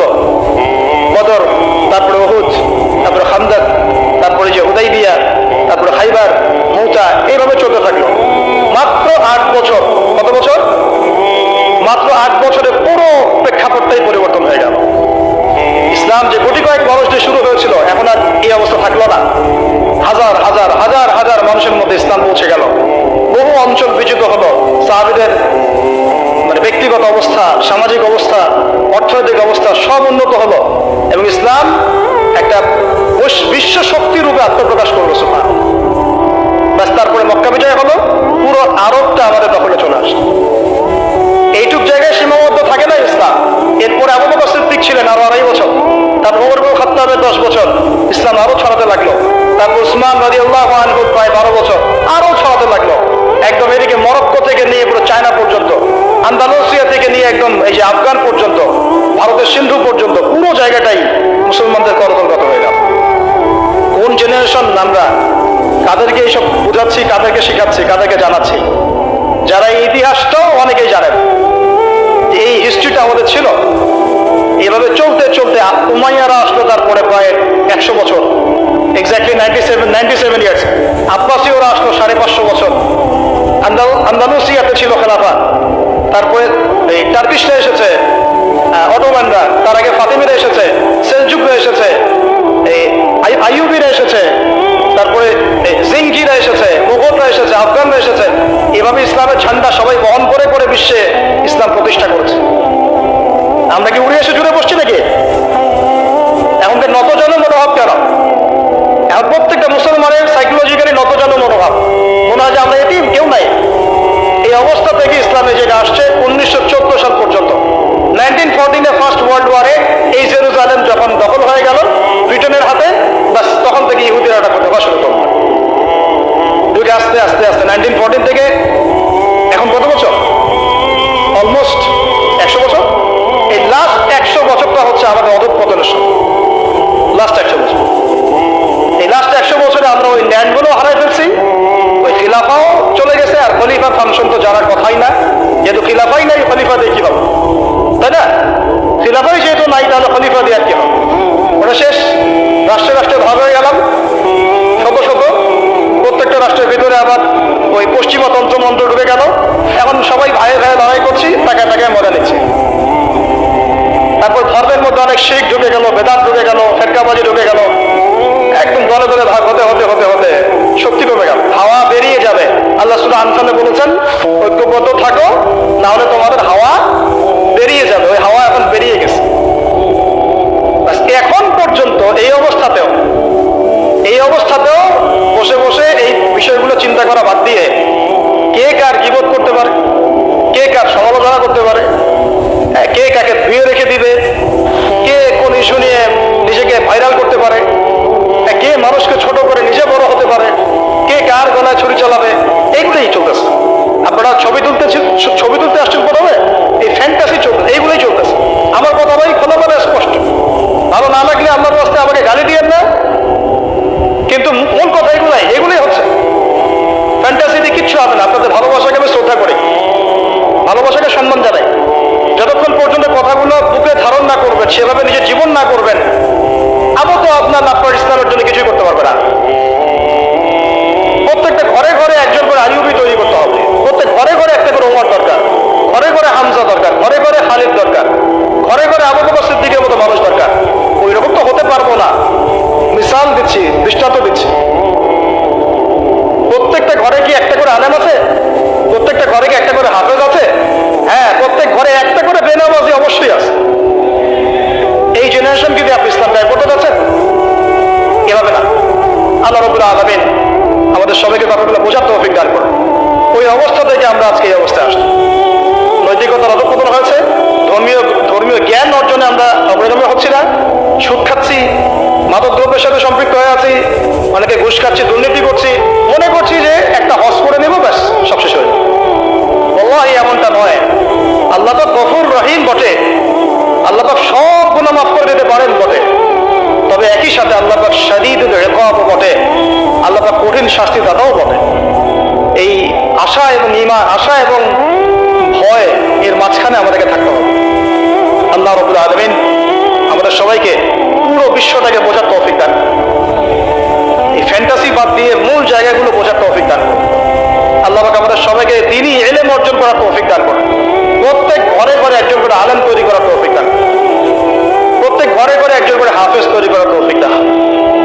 প্রত্যেক ঘর থেকে মুসল্লিদেরকে আল্লাহ পাক মসজিদে নিয়ে আসেন। আজকে যেভাবে মসজিদে এসেছেন লেকচার শুনতে, এইভাবেই নামাজে যেন আসেন, এটাই হবে সার্থকতা। নচেত আমার আশাও কোনো সার্থকতার কিছু নাই, আমার আলোচনারও সার্থকতার কিছু নাই। আল্লাহ পাক আমাদের সবাইকে হালাল খাওয়ার তৌফিক দান করেন, সুদের ভয়াবহতা থেকে আল্লাহ পাক হেফাজত করেন। আল্লাহ পাক এই পশ্চিমাদের এই যত ষড়যন্ত্র, এগুলো থেকে আল্লাহ পাক আমাদেরকে হেফাজত করেন। আল্লাহ পাক আমাদেরকে ভিতরের মুনাফিকদের থেকে হেফাজত করেন। আল্লাহ পাক মুসলিম উম্মার মাজলুমদেরকে আল্লাহ পাক সাহায্য করেন, সব জালেমদেরকে আল্লাহ পাক ধ্বংস করেন। আল্লাহ রাব্বুল আলামিন আমাদের নেতৃস্থানীয় ব্যক্তিবর্গদেরকে আল্লাহর খলিফা হওয়ার তৌফিক দান করেন। আল্লাহ পাক তাদেরকে শয়তানের খলিফা থেকে হেফাজত করেন। আল্লাহ পাক তাদেরকে ন্যায় বিচার প্রতিষ্ঠা করার তৌফিক দান করেন। আল্লাহ পাক যেন আমাদের প্রত্যেক ঘরে ঘরে মা বোনদেরকে পর্দা করার তৌফিক দান করেন, পারিবারিক শান্তি আল্লাহ পাক দান করেন। আমাদের দিনী ভাইদেরকেও বোঝার তৌফিক দান করেন, দিনী বোনদেরকেও বোঝার তৌফিক দান করেন। প্রত্যেক ঘরে ঘরে আল্লাহ পাক আমাদেরকে এরকম এমন এমন বাচ্চা জন্ম দেওয়ার তৌফিক দান করেন যারা আগামী 20 বছর পরে ইনশাআল্লাহ এই উম্মার পতাকা বহন করবে। এখনকার এই জেনারেশনটা ব্যাপারে আমাদের যত নেগেটিভ ধারণা, এমন একটা জেনারেশন তৈরি করার তৌফিক আল্লাহ পাক দান করেন যে জেনারেশন ইনশাআল্লাহ জ্ঞানে